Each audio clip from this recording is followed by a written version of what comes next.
to everyone. Ramadan Mubarak, and your great journey with the Islamic path as well, Fatahullah Gulen and Jalaluddin Rumi. Yes, and Dr. Ori sir, on behalf of me, greetings on the auspicious occasion of Lord Mahavir Jayanti. Thank you. Thank you very much. It's my pleasure to be here.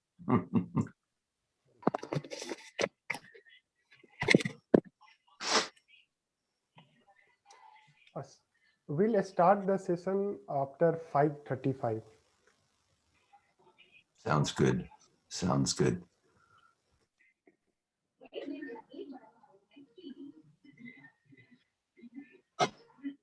So how have you been, Ori? I have been fine. The last 2 days I've been finishing writing an article for you.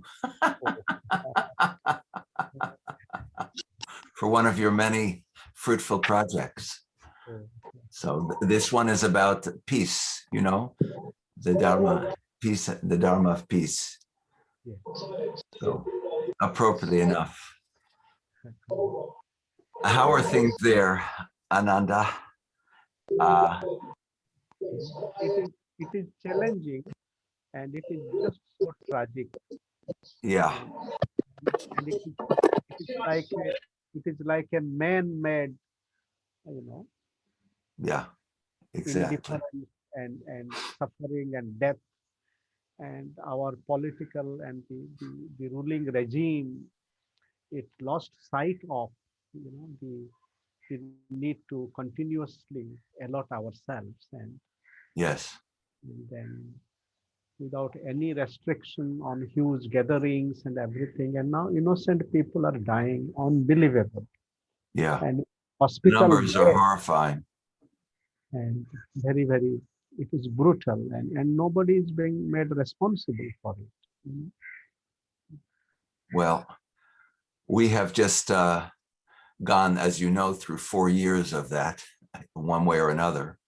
And hopefully things have changed. One of the things that I'm hoping from the United States is that the pressure on President Biden to make the vaccine, to make the vaccine more widely available, and to make, apparently we are, not surprisingly, in the thrall of the huge companies, the pharmaceutical companies, who of course want the exclusive privilege to produce it. So it's not just about distributing it, it's about making it. And he's now under pressure from people like Elizabeth Warren and Bernie Sanders to change that, which was a Trump, decree that will make it feasible for more vaccine to be produced elsewhere. Because there, as I need not tell you, in the developing world, the number of individuals who are able to get the vaccine is so much more limited than it is for us. So I think he'll give into that pressure, because I think that's his inclination, to be more generous rather than less generous. You know, we have a long history, we do as a country, of having two sides. And it's like, you know, which side shows up under which circumstances, the better side, the better inclination, or the more self-centered and ungenerous inclination. And we just went through the apogee of that for 4 years, the latter. So hopefully now it's a chance for the better side of what America can be to manifest itself. So what will be, will be.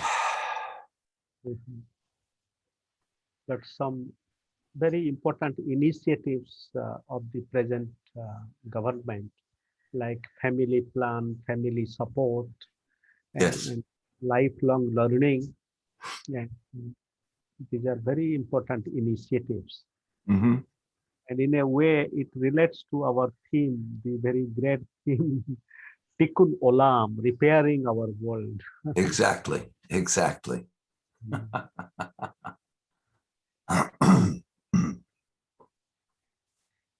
And this repairing the world is a multidimensional effort, and how public policies and all of us are challenged to be part of this journey. Yeah. This is true.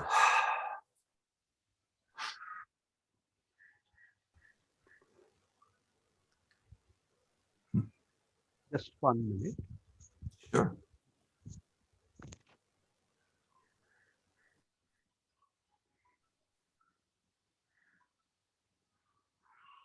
Oh, Prabha.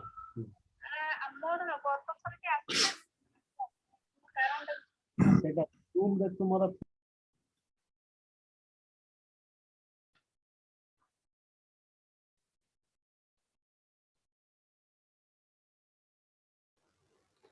Should we start our program? yes, please.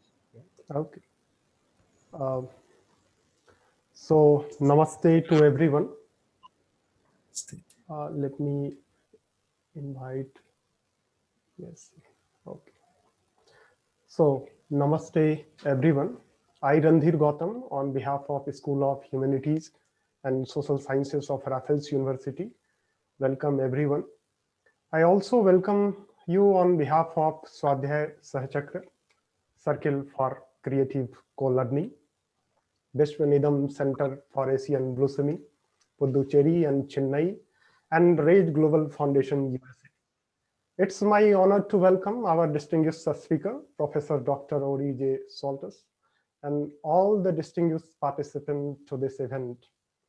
I also welcome Honorable Justice Meenabi Gombur, Chief Justice, former Chief Justice of Rajasthan High Court, Honorable Vice Chancellor of Raffles University, Professor Diwakar Goli, sir, Deepika Dubey, Chief of Rage Global Foundation USA, and Professor Anant Giri, sir, Professor at Madras Institute of Developing Studies and founding honorary executive trustee of Vishwaneedam Center for Asian Blossoming.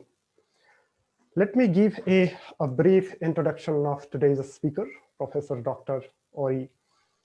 Professor Dr. Ori Z. soltes teaches at Georgetown University across a range of disciplines from art history and theology to philosophy and political history.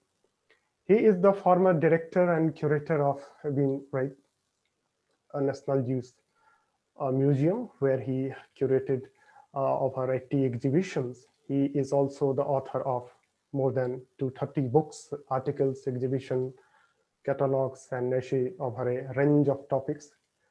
Some of recent books include Our Sacred Science, How Jewish, Christian, and Muslim are drawn from same source, Searching for Oneness, Mysticism in Judaism, Christianity and Islam, Untangling of Wave, Thinking a Person's Guide to Why the Middle East is a Mess and Always Has Been, and Embarrassing the World, Fatehullah Golin's Thought and its relationship with Jalaluddin Rumi, and others.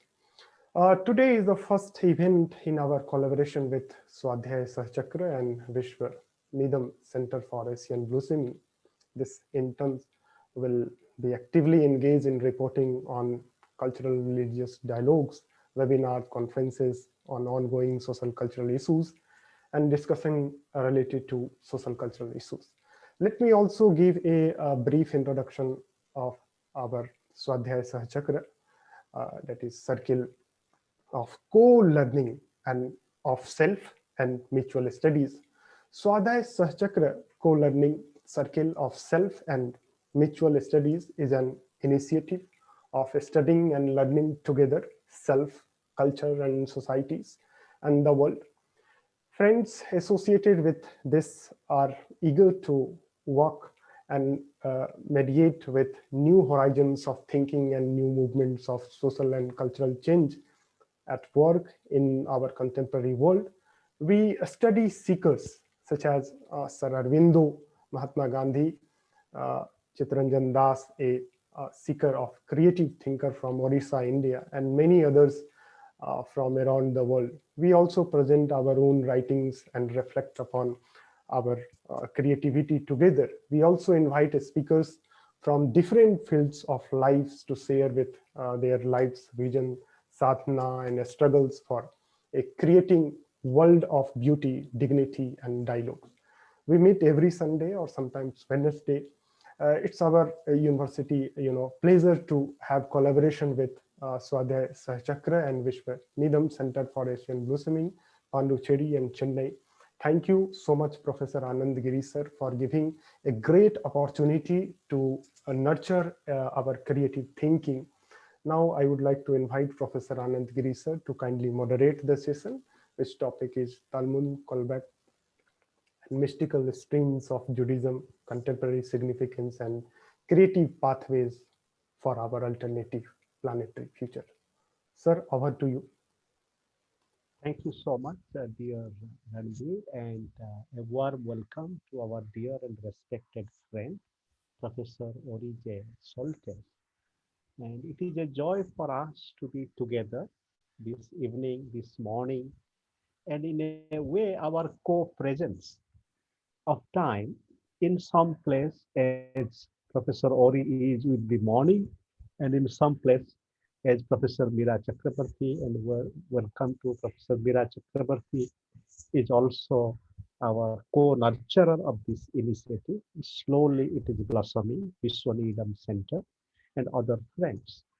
Like this time, like Professor Ori is in the morning and we are in the evening, but we are all co-present with time.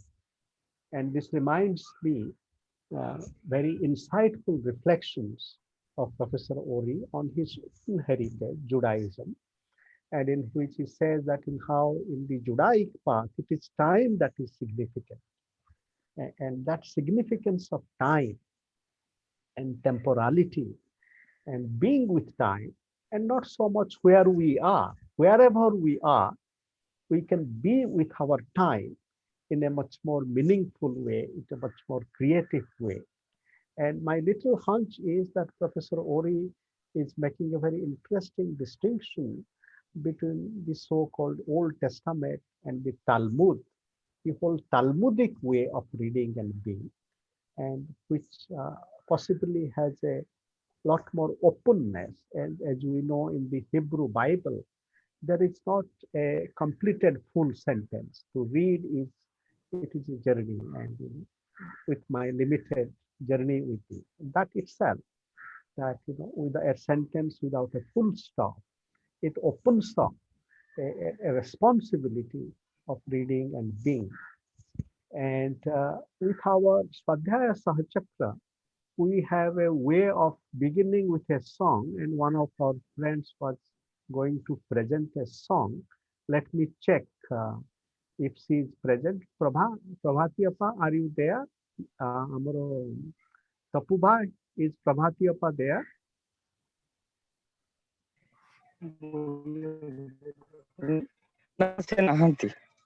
Okay.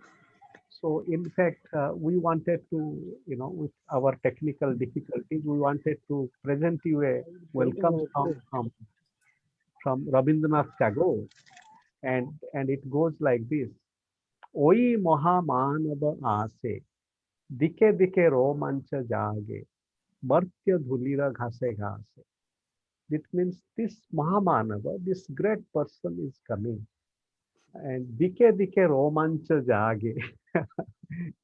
Across all directions is still the romancha, a sense of romance, sense of great enthusiasm to meet this person.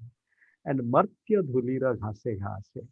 And in this dust of the soil, and even the grass is getting excited, romantic, and in a humble way. So we are meeting with you with that spirit. And the whole idea of the greatness is that our sadhana, our love and labor, and the love, labor, and learning that your life embodies, this border crossing life, studying, not only the Judaic heritage, but Islam, and that too with so much of deep learning. I remember you writing about Fatehullah Gulen, and in which in the preface you are writing that Gulen is an avid learner, like the Prophet himself. And so they have therefore deep realization of the prophet, peace be unto him, as a learner. And I think learning is the key to both Judaism and Islam. And as in Quran, in the Holy Quran, and we are in this time of Ramadan, how Ikra, education is the word which occurs far more than any other word. And similarly, the whole rabbinic spirit is also a spirit of learning. And in your many important works, and you also have engaged with not only the realm of thinking, what is called theological, but art and practice, these movements like Fatehullah Gulam movement, which in a very difficult circumstances are initiating both practical action and dialogue. And to study that is one way of thinking about alternatives at present. In your essay on the Jewish mystical idea of Garden of God, which you have so thoughtfully contributed to our journey, we are editing a special issue and a book is coming out in which you write that how the whole idea of the other world and especially hell is missing in Judaism. And this is very important to realize. The other thing is that you are saying that how Judaism emphasizes on the correctness of action, and that relates to certain spirit in the Indic tradition. For example, karma. And karma is not so much what is past karma, but karma is what we can do now. And that what we do now makes a contribution to repairing of the world. The great Jewish idea, tikkun olam, repairing the world, that language itself is so deeply significant. And here we look forward to hearing from you more about the Talmudic and the Kabbalah. Speaking about the Kabbalah and its many, many important challenges. And I'm thinking about this thought from Jürgen Habermas, who in his dialogue with a Jewish mystical thinker, I think, Gellert Salon, I'm just remembering his name. Gellert Salon. Gershom Sholem, yes. Salon. He offers this very interesting idea from Kabbalah called the hibernation of God. And this hibernation of God is a deeply, deeply important challenge to us, because how God hibernates, and to understand that, we can also bring Sri Aurobindo here. Aurobindo is telling us, and this is also going to be 150 years of Sri Aurobindo. Sri Aurobindo is telling us that in front of power, a power which wants to destroy, even God becomes powerless. And therefore, this powerlessness of the divine, and there are moments when the arrogance of the human, as it is happening in contemporary India, when people are dying, not because it is written in our karma, because there is no oxygen. Why there is no oxygen? And it is because of the policy makers. They are responsible for the life and death to some extent. So coming back to this idea of hibernation of God, therefore the challenge before us is that when God is hibernating because of arrogance and power, how do we create a possibility to awaken God in our own lives, relationships, society, and world and cosmos? So another very important idea that Ori describes in this paper, which I have circulated, is that most of the time we think that the God in Judaism is only a transcendental God out there. But we do not realize the Shekinah, the divine presence in each one of us. And it is the Shekinah that also this transcendent and the immanent. And it is really a call for a different kind of cross-cultural realization, going beyond facades. Here I remember a very important thought that the Nobel Prize winning, biologist George Wald in 1985, when he was visiting Delhi, he was saying, and I was part of that conversation. He said that the Jewish God constructed the world and the Hindu God imagined it. And now we realize that when you imagine the world, it becomes much more interesting when you construct it. But maybe this is also an invitation for us to explore that maybe in the Judaism itself, it is not just the constructed, God is not just constructing, there is also a dimension of dreaming, maybe, So this is the kind of the invitation for a deeper cross spiritual realization. And I also wish to present quickly a poem. I have sent you a PPT, Randeep, and can you kindly enable me to screen share very quickly? Yes, sir. Just wait a minute.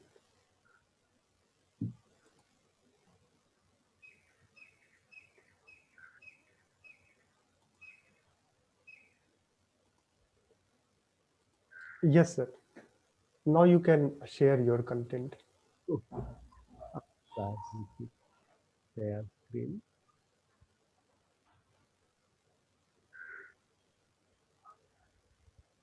So can you see the screen, please?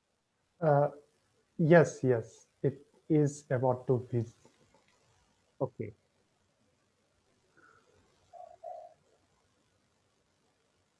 Yes, it is visible. So this is what we begin, and then this is the book Embracing the World, that out of many important works that Ori has written. And then this poem, I can dance the Torah. I can dance the Torah. I dance with stories. While dancing, meaning of Torah comes alive in my body. A new awakening, a new breath, a new co-being, a new realization with and beyond thinking. Memory works, weaving creative threads in the webs of interpretations. Dancing with Torah, I realize, we do not live biblically, we live rabbanically. To be a rabbi is to be a water around the rocks of rules. To dance with rules as part of dancing with people and the book. Not set apart, but as a seeker of learning and wisdom. While tending tattered souls and polishing stubborn lenses. And this reference to polishing lenses, it reminded us of Baruch Spinoza. And the tattered shoes, we can think of many rabbis and people who have walked on foot. And that is the part of the journey of moving around the world when our feet become tattered. Tired feet and stuck minds with a new ecstasy, a re-enchantment of life.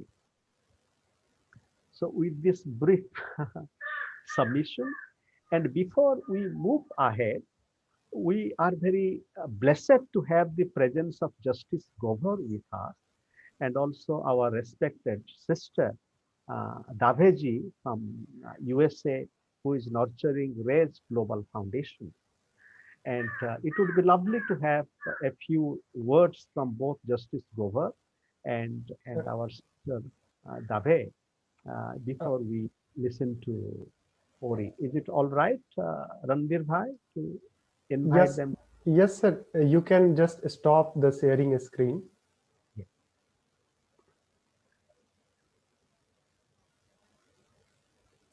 Yes, sir. We have with us Honorable Vice Chancellor. So I would like to invite our Vice Chancellor if he has some words.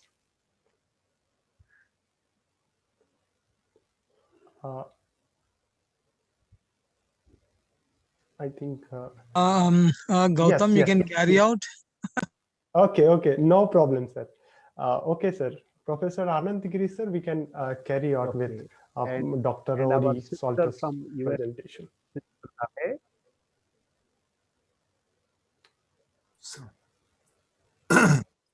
Shall I begin then? Yes, Yes. sir, yes. Okay. Of course, there's always something before the beginning and there's always something after you're finished, because there's no beginning and there's no end, certainly to this conversation. I thought actually that I would take 2 steps back and remind people of things they already know, beginning with the word religion itself, which comes in English from the Latin root L vowel G, which means to bind. And the RE prefix means back or again. So religio in Latin, or religion in English, is about binding ourselves back to something which, across the panoply of human cultures and civilizations, as far back as we can trace ourselves, as far afield as we find ourselves, we humans have believed exists something other than ourselves, which has something to do with our own existence, perhaps has created it, perhaps has constructed it, perhaps has imagined it, as Ananta pointed out, and to which we wish to be reconnected because, at a practical matter, it's about survival. If we have been created by an other, that other presumably, or at least we assume and believe, has the power to destroy us. It can help us, harm us, hinder us, further us, bless us, curse us. We want to be blessed. We want to be recreated. We want to be helped. We want to be furthered. And so we seek to tie ourselves, to connect ourselves, to bind ourselves back to that source. And the particulars of how that is done, of course, defines the particulars of this versus that religious tradition, but they all share in common that sensibility one way or another. And they also share in common, as a starting point, as part of the answer to the question, how does one tie oneself back to that other source, to that source? The idea of revelation, that that source reveals itself at certain times in certain places to certain individuals.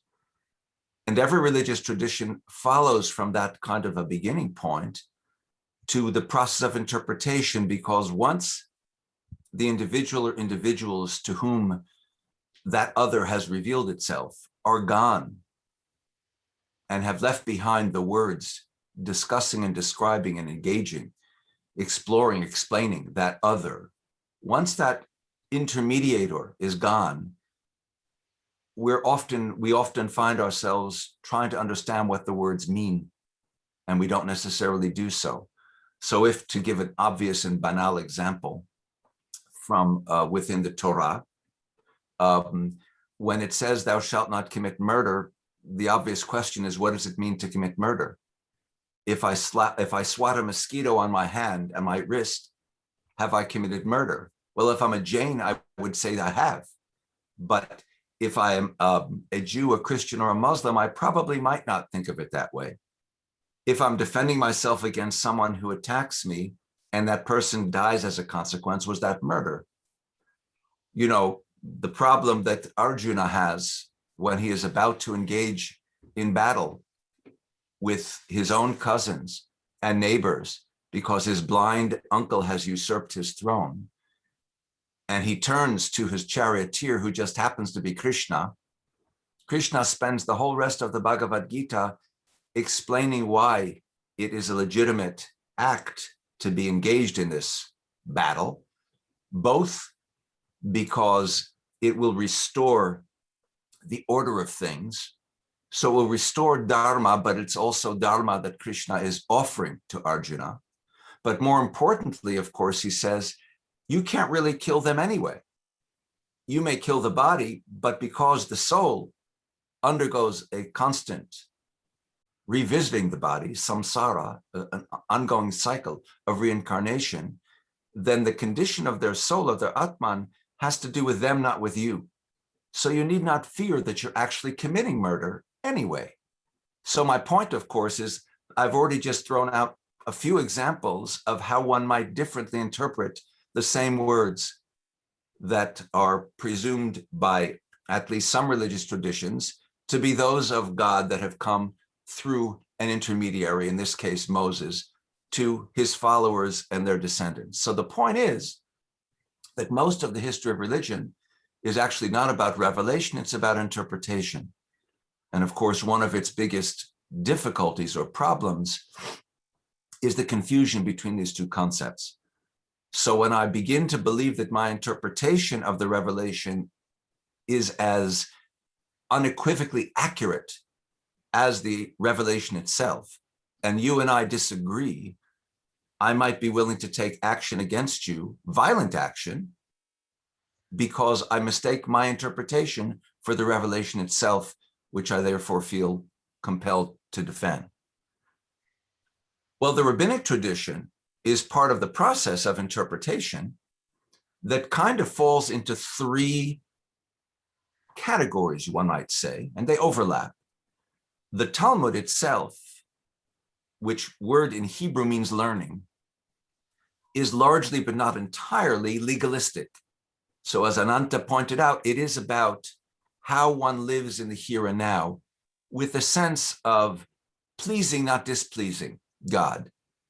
And the starting point of most Talmudic discussions is an everyday problem, which one then tries to figure out how to adjudicate based on one's sense in it, without saying it, but based on one's sense of, well, what would God think? So for example, two men are walking along the street and one sees a 25-cent piece, a quarter. Forgive me for my Americanization of the finances of this discussion. And the other person gets to the quarter first and picks it up and takes it. And the first guy says, no, it's mine, I saw it first. And the second guy says, no, it's mine, I got to it first. The question is, how do you adjudicate between two claims to that same piece of property?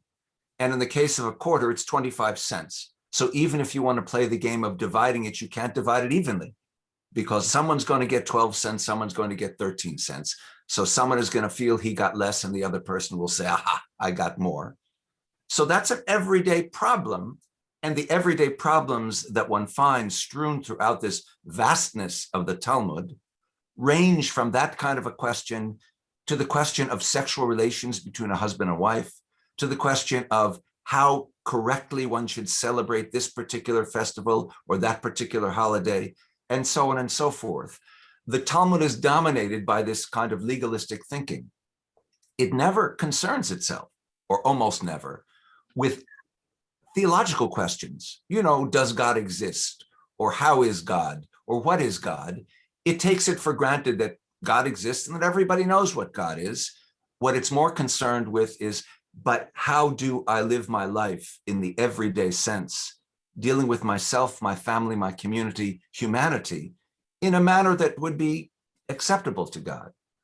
By contrast, the material that we call midrash, that comes from a Hebrew word which means to dig beneath the surface, typically begins not with everyday problems, but with the verses of the Torah and other books in the Hebrew Bible, and tries to dig beneath their surface and understand what they mean.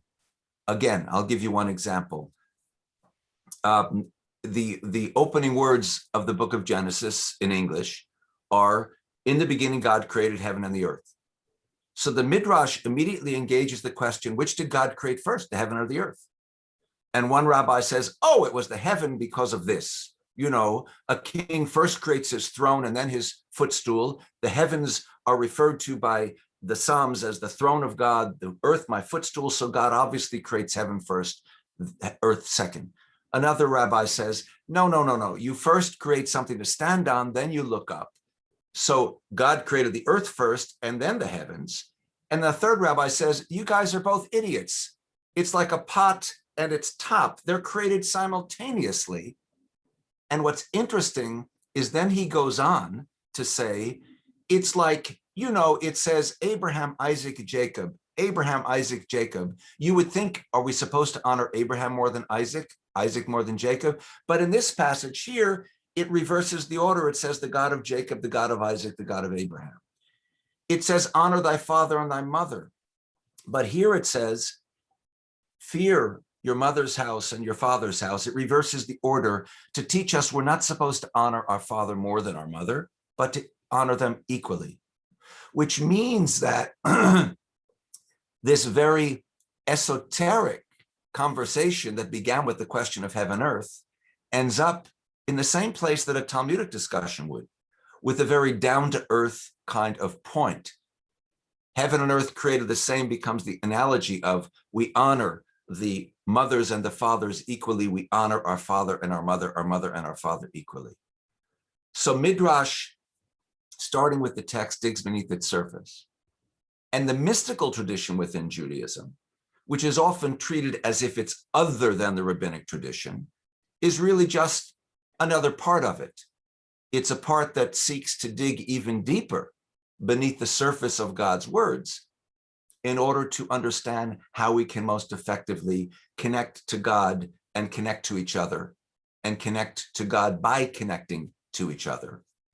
So there's a sense in which the Jewish mystical tradition is an extended midrashic tradition. It's about that digging beneath the surface. Only its contention is that even everyday midrash doesn't dig deeply enough. So mysticism as an idea, as a construct, as a subset of religion, aside from being, in a broad sense and a deep sense, a more intense version of what religion is about in the first place, connecting ourselves back to that source. It understands that there's a deeper hidden recess of God that everyday religion doesn't access, that everyday prayer doesn't access, that everyday study doesn't access. It wants to get deeper into a deepness of God. And so the word mysterion, which is a Greek word that comes from the Greek verb mystein, which means to close or by extension, to hide, is the term that is used to account for that interest. One might say that the goal of the mystic is not only to uncover that mysterion, but to become one with it, or put another way, to be filled with God. And I'll come back to that point because it's a very important one for where this conversation goes today. The mystical process has at least three challenges. How can I access the mysterion? How can I gain what in some quarters would be called ekstasis, being outside oneself, ecstasy, but we realize is also enstasis, going into oneself, because of the conviction within Judaism, and not Judaism alone, by any means, Christianity, Islam, Hinduism, wherever you want to go, this sense that there's a bit of God within each and every one of us.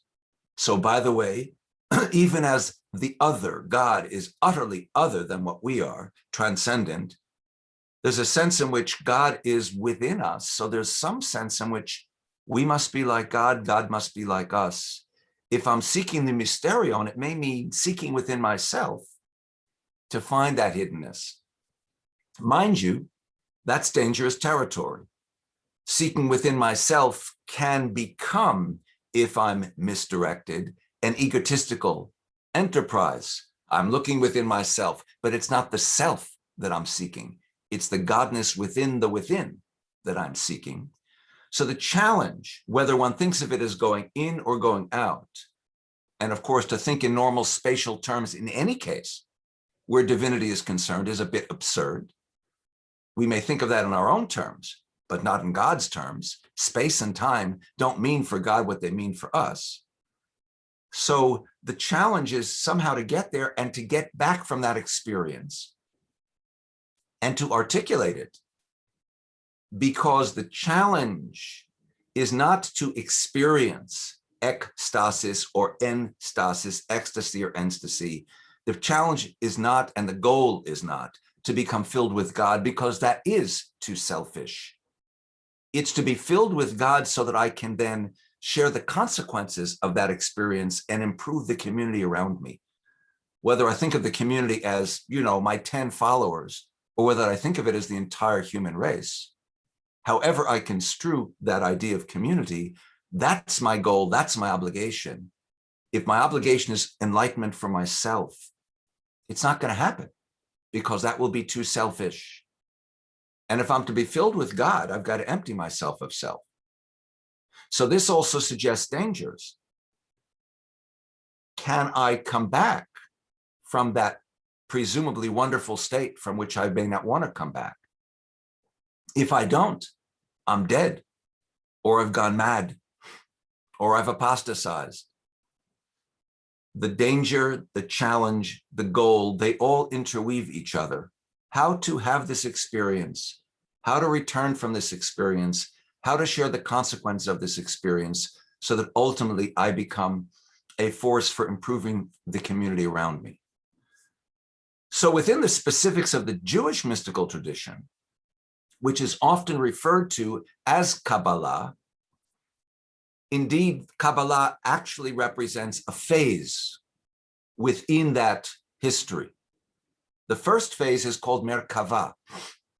Merkava means a kind of throne chariot. The Hebrew word comes from the first chapter of the book of Ezekiel in the Hebrew Bible, in which the Ori, one request. Yes. We have some friends who need a little bit of help in translation. And so I wish to request, if possible, I'll take a few minutes to translate into Odia, a language that some of us Yes, speak. sure. And then you have covered a very important part of the Oh, journey. you should have stopped me sooner, Ananta. So go ahead. You do, please translate, and then I'll pick up. And I request the kindness of friends who understand English also to listen to this translation for a few minutes. And then it is our journey together. And translation, interestingly, is very much part of the communication and the repair, because many of the difficulties that are emerging out of lack of attention to translation. So, ଆମର भाई भौणी माने जो माने English के असुविधा होची हमर बंधु ओरी भारी महत्वपूर्ण कथा मान कहिचंती से आरंभ करिचन जो रिलीजियन शब्दटा प्रकृत जो लैटिन शब्द रु आसीची सेटा उठे बांधी रखे हमको बाइंड टुगेदर एवं तापर से कहउचंती जे आमे जो जिनस गुड़ाक अच्छी जमती बाइबल रे लिखा जाइए तुम्हें हत्या करिवनी दाउ शेल नॉट कमिट मर्डर किंतु आमे मर्डर काहाकू कहिबा मनकर उठे मस्कुइटा उठे मशाटा को मारिदेले सेटा कौन मर्डर बा जी आमको मारिबाकू आसुची आम जीवन को हनन करबाकू आसुची ताकू आमे मर्डर बोली कहिबा कि तेणु जहाँ धर्मग्रंथ रे जहाँ लिखा जाइए गोटे परिप्रेक्षी रे ताकू आमे इंटरप्रेट करू व्याख्या करू ये जो इंटरप्रिटेशन जो व्याख्या आउ रिविलेशन बा जहाँ आमे अनुभव करूँ जहाँ रिविल्ड है दुईटा जिनस आम सांगे रही एवं ताकू बुझीबाकू पड़िबो जेमती आमे आमर भावुछु जे भगवान रिविल कले बा जेमती भगवान आमर गीता रे श्रीकृष्ण अर्जुन को जहाँ कहउचंती सेटा को गोटे रिविलेशन हिसाब रे आमे भाबी परिबा बा जेमती प्रॉफेट मोहम्मद से प्रॉफेट मोहम्मद हेबा आगुरु तांको जीवनी आमे देखिबा सेतले जाउथले तांको निकटस्थ पर्वत पाखकू जोंठी से आर्कांजेल गैब्रियल आसके तांको कुरान रो धाडी मान कहले ताको रिविलेशन बोली कहा जाए किंतु रिविलेशन और इंटरप्रिटेशन जो व्याख्या आमे जो माने व्याख्या करूचु शास्त्र रे जहाँ लिखा जाई जहाँ व्याख्या करूचु आमे अधिकांश समय धरि नउचु जे आमर व्याख्याटी एकमात्र व्याख्या किंतु से क्षेत्र में भाविबाकू पड़े आ युवती धारा रे जो विभिन्न दिग रही जो कथा ओरी भारी सुंदर भाव में कहले जे ईश्वर पृथ्वी सृष्टि कले संसार सृष्टि कले से स्वर्ग सृष्टि कले मर्त्य सृष्टि कले जड़े राबाई होचंती जड़े आमर शास्त्र सहित जालुथिबा आमर किछि मात्रा रे तांको पंडित बोली आमे कहि परिबा से कहले ना ईश्वर प्रथमे स्वर्ग सृष्टि कले आउ जने कहले नाई ईश्वर प्रथमे मर्त्य सृष्टि कले सेउठू आउ जने कहले देख तमे बोका जेमती गोटे पात्र तैयारी करूच पात्र रे ऊपर आउ तले एका संगे तैयारी होचे तेणु ईश्वर सांग है कि स्वर्ग और मर्त्य एका संगे तैयारी कले आउ ता संगे आउ गोटे कथा जो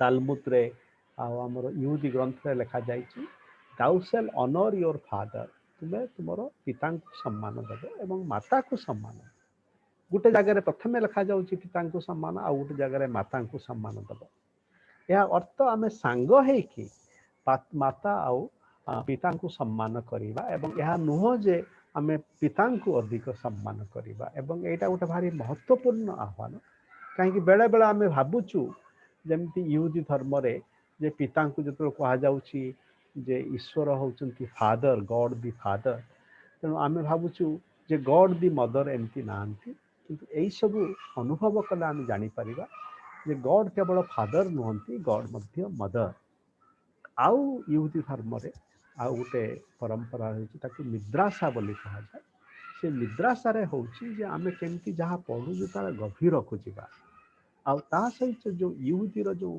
ମିଷ୍ଟିକାଲ ଡାଇମେନସନ୍ସ ରହିଛି ରାବାଇଜ୍ ମାନେ ସେମାନେ ମୂଳତଃ କନସର୍ନ ଯେ ଆମେ ଏଇ ସଂସାରରେ ଯେଉଁ ବଞ୍ଚୁଛୁ ଆମର ଦୈନନ୍ଦିନ ଜୀବନ ସେଇଟା କେମିତି ଗୋଟେ ଈଶ୍ୱର ପ୍ରେରିତ ଏବଂ ଈଶ୍ୱର ଯୁକ୍ତ ଜୀବନ ହେବ ଯେମିତି ଆମେ ସବୁବେଳେ ପ୍ରଶ୍ନ ପଚାରିବା ଆମେ ଯେଉଁ ଜୀବନ ବଞ୍ଚୁଛୁ ସେଇଟା ଗୋଟେ ସେଇ ଜୀବନକୁ କ'ଣ ଈଶ୍ୱର ପ୍ରକୃତରେ ସମର୍ଥନ କରିବେ ତେଣୁ ସେଥିପାଇଁ ଅନେକ ସବୁ ଦୈନନ୍ଦିନ ବ୍ୟବହାର କଥା କୁହାଯାଇଛି ତା ସାଙ୍ଗରେ ଯେଉଁ ମିଷ୍ଟିକାଲ ଟ୍ରାଡିସନ୍ ରହିଛି ସେଥିରେ କୁହାଯାଉଛି ଯେଉଁ ଏକ୍ସଟାସି ହେଉଛି ଆମେ ପ୍ରକୃତରେ ଯେ ଆନନ୍ଦ ଅନୁଭବ କରିବା ଆମ ନିଜ ଭିତରୁ ଅନ୍ୟ ପାଖକୁ କିନ୍ତୁ ସେଥିପାଇଁ ଆମକୁ ନିଜ ଭିତରକୁ ପ୍ରବେଶ କରିବ ଇନଷ୍ଟାସି ତେଣୁ ସେଥିପାଇଁ ଆମକୁ ନିଜକୁ ଶୂନ୍ୟ କରିଦେବାକୁ ପଡ଼ିବ କିନ୍ତୁ ଯେତେବେଳେ ଆମେ ଶୂନ୍ୟ କରିଦେବୁ ଯେତେବେଳେ ଈଶ୍ୱରଙ୍କୁ ଆମ ଭିତରକୁ ଆଣିବୁ ସେତେବେଳେ ତା ସହିତ ଗୋଟେ ମାନେ ଆହ୍ୱାନ ରହିଛି ଏଇ ପ୍ରୋସେସରେ ହୁଏତ ଆମେ ଆମର ମୃତ୍ୟୁ ହେଇଯାଇପାରେ ଆଉ ସେ ମୃତ୍ୟୁ ଗୋଟେ ସାଙ୍କେତିକ ମୃତ୍ୟୁ ଆମର ପ୍ରଚଳିତ ଜୀବନ ଯେମିତି ବଞ୍ଚୁଛି ସେଇ ଜୀବନର ମୃତ୍ୟୁ ହେଇଯିବ ଏବଂ ଦ୍ୱିତୀୟ କଥା ହେଉଛି ଆମେ ହୁଏତ ପାଗଳ ହେଇଯାଇପାରୁ ଏବଂ ଏହା ଜାଣୁଛି ଯେ ଅନେକ ଈଶ୍ୱର ଉପଲବ୍ଧ ଆତ୍ମାମାନେ ଯେମିତି ରାମକୃଷ୍ଣ ପରମହଂସ ତାଙ୍କର କିଛି ମୁହୂର୍ତ୍ତରେ ତାଙ୍କୁ ଅନ୍ୟମାନେ ପାଗଳ ବୋଲି କହୁଥିଲେ ଯେକୌଣସି ଈଶ୍ୱର ଉପଲବ୍ଧ ଆତ୍ମା ତା ଭିତରେ ଏମିତି ଗୋଟେ ପାଗଳାମୀର ମୁହୂର୍ତ୍ତ ଆସେ କାହିଁକି ଆମ ପ୍ରଚଳିତ ଭାଷାରେ ତାର ଈଶ୍ୱର ଯାତ୍ରାକୁ ଆମେ ଅନୁଭବ କରିପାରୁନା ତେଣୁ ସେ ପାଗଳାମୀଟାକୁ ବଳି ନେଇ ଆମର ବାଉଲ ସଙ୍ଗୀତ ଅଛି ଗୋଟେ ଓରା ଓରା ଯେ सकल नकल पागल सकल देशे असल पागल कोथाय so interpreting your idea of madness I am remembering this line from the bowls whom you might have heard about and there is a very beautiful bowl line which says oh friends there are fake mad people there are everywhere where is the real mad people and therefore any God linking person is a real mad person and that is a reality but then आहापरे आमर ओरी कहउचंती एई सबु सहित आमे केमती फेरी आसीबा निज पाखकू समुदाय पाखकू आउ संसार पाखकू एई फेरी आसीबा coming back is very important and this is also what Sri Aurobindo is saying that ascent is not the only thing we have to ascend and we have to descend and that descent is very important and that is also that descent helps us to connect mysticism and society so this was my little translation and now I request you to go ahead and I beg your indulgence to after 15 minutes I will also take a few minutes to translate. Okay and you appropriately ended up with Aurobindo as you did because in the first phase of the Jewish mystical tradition called Merkava, which, as I said, the term comes from the first chapter of Ezekiel, where the prophet goes outside, he's among the exiles in Babylon, he goes across the river and he has this extraordinary vision of what can only be thought of as a kind of throne chariot, the wheels made of eyes, and with 4 creatures of 4 diverse sorts, facing in all 4 directions, and it seems to move in all directions simultaneously. And there's this figure that is all ice and all fire and so on and so forth, kind of seated on it. So that kind of an idea of not only a transcendental vision, but a vision of that which cannot exist in our reality becomes the basis for what is called Merkava Mysticism, that among other features begins with a recognition of how problematic the language of revelation is, because after all, we don't know what divinity uses to speak, or even if the verb speak makes sense when one speaks of God, it makes sense for us. But everything, of course, we say about God derives from our experience, our understanding, our reality. If we speak of God, for example, as all-powerful or all-merciful or all-knowing, those are all terms that derive from what we imagine power and knowing and mercy are about, from our own experience, from our own reality. We can't know what they mean from God's perspective. So one of the things that Merkava mysticism does from the beginning is to try and figure out the relationship between God and ourselves based on the question of how did God actually create us or imagine us? So what the very first text that some think of as pre-Merkava and some think of as the first text of Merkava is called the Book of Formation, Sefer Yetzirah. And in it, the text reads that God created reality, our universe, along 32 paths. 22 paths of the Hebrew consonants, the Hebrew letters, and the 10 paths of numbers. And one understands that, of course, letters and the sounds they represent and numbers are all functionally abstractions. I can distinguish one finger from four fingers, but I cannot distinguish oneness from fourness by pointing to it. I can point to one finger, I can point to four fingers. I can't point to oneness or to fourness. I use the letters and the sounds they represent to make up the words that we as a species use to engage the world around us and perhaps the world beyond us. But the letters themselves and the sounds they represent are abstract. What, again, using English as an example, what is B-ness or F-ness or S-ness? I can't put my finger on those things. So the Book of Formation is seeking to provide an understanding of the complex instrumentation of how God creates the universe. God that is completely singular and completely abstract in the Jewish tradition, completely invisible, intangible, and accessible to the senses. How does it create a universe that is exactly the opposite of itself? Accessible to the senses, endlessly multifarious, and so on. And then numbers and letters themselves become an issue. And within Merkava, the number, there being 10 numbers becomes the basis for a thinking regarding heaven, that there are 10 heavens, 7 lower heavens, 3 upper heavens through which the mystic wants to move. But this is the interesting thing, apropos of what Ananta just said regarding Sri Aurobindo's thinking, is that those who engage those heavens, the phrase, the word that's used in Hebrew is actually chambers, hechalot. They're called descenders of the hechalot, not ascenders, but descenders. So is that to suggest that directionality is irrelevant when one transcends our world and deals with divine reality?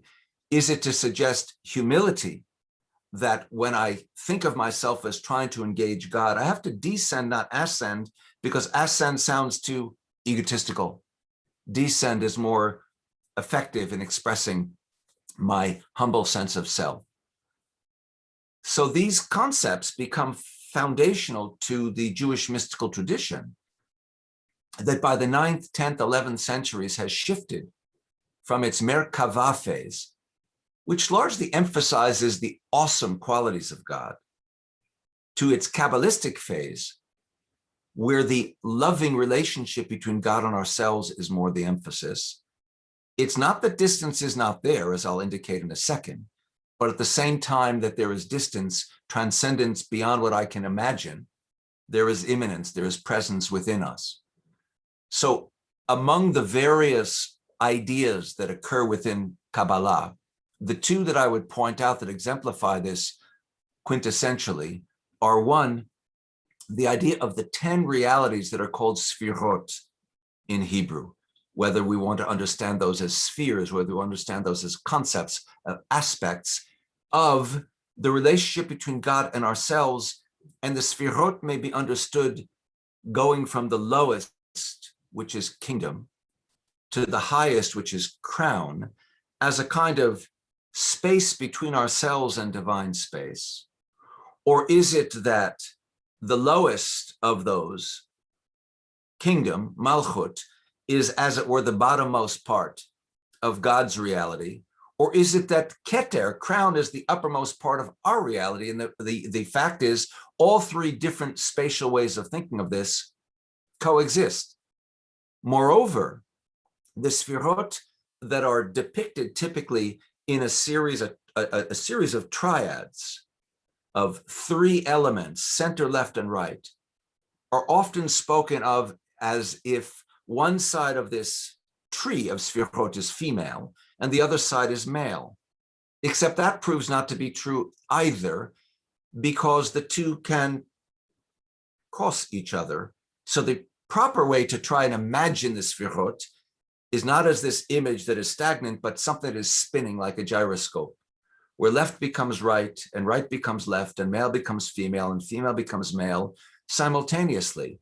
Or put another way, it is again about pulling us out of whatever preconceptions based on our experience and our reality we have about time, space, gender, what have you.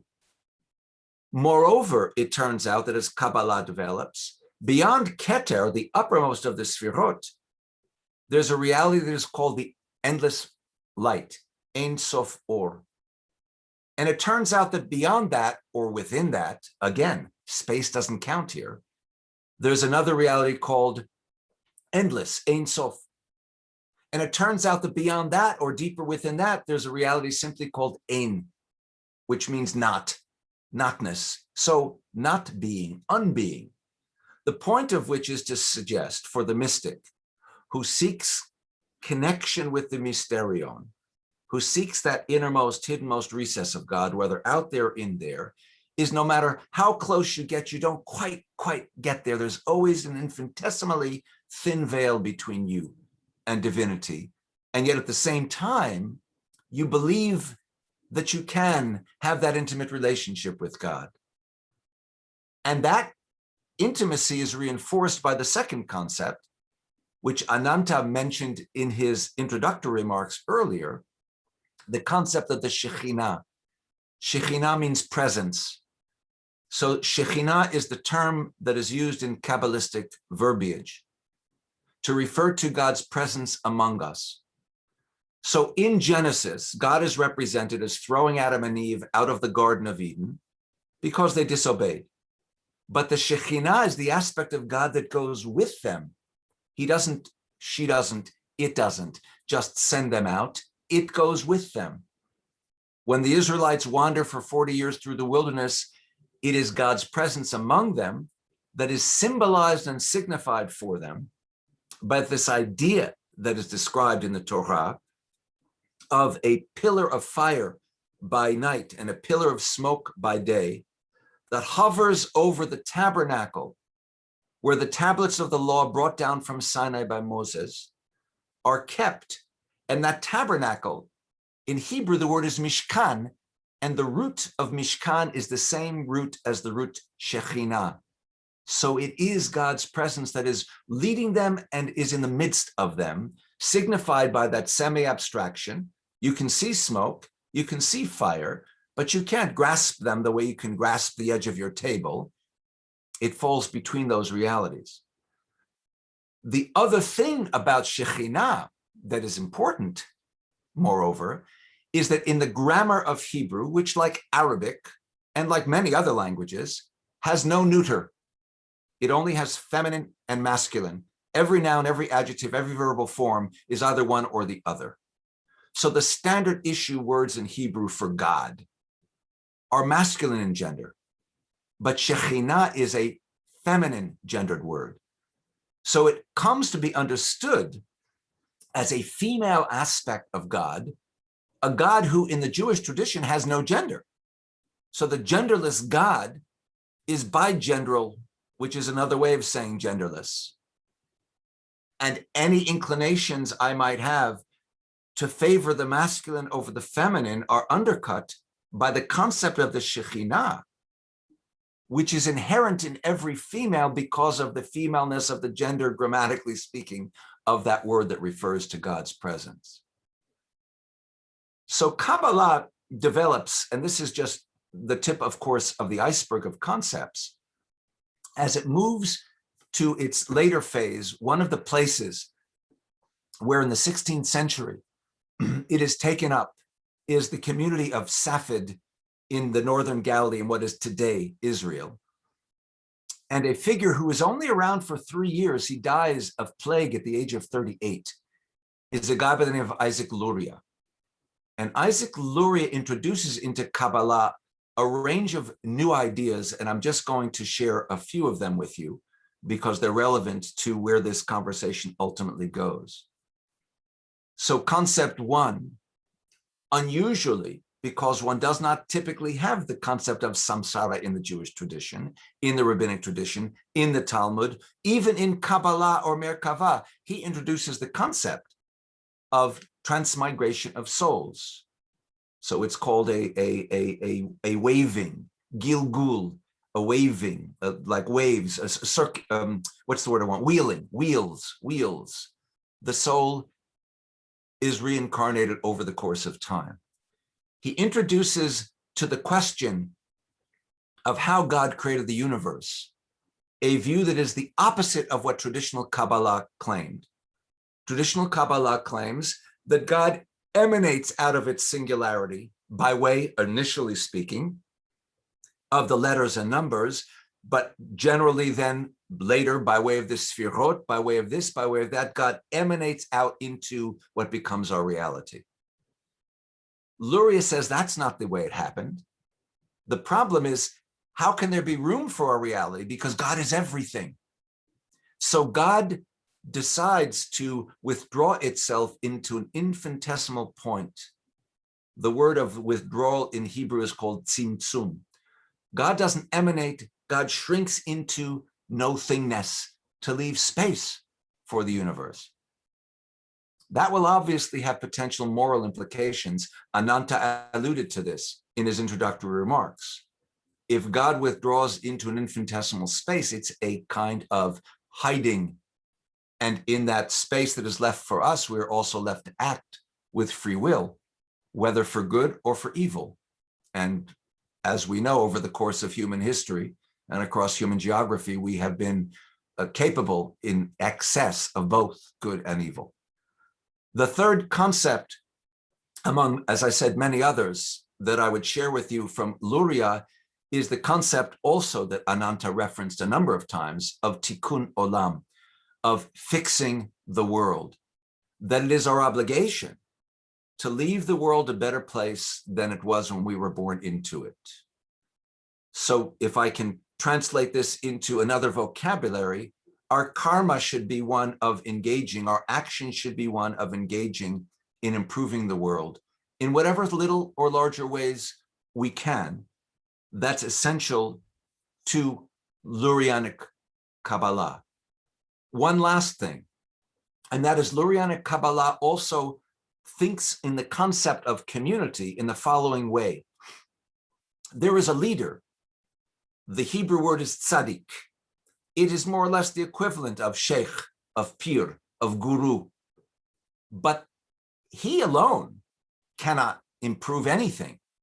It needs to be a partnership between him and the community around him of those who call themselves pious ones. So the Hebrew word is Chasid.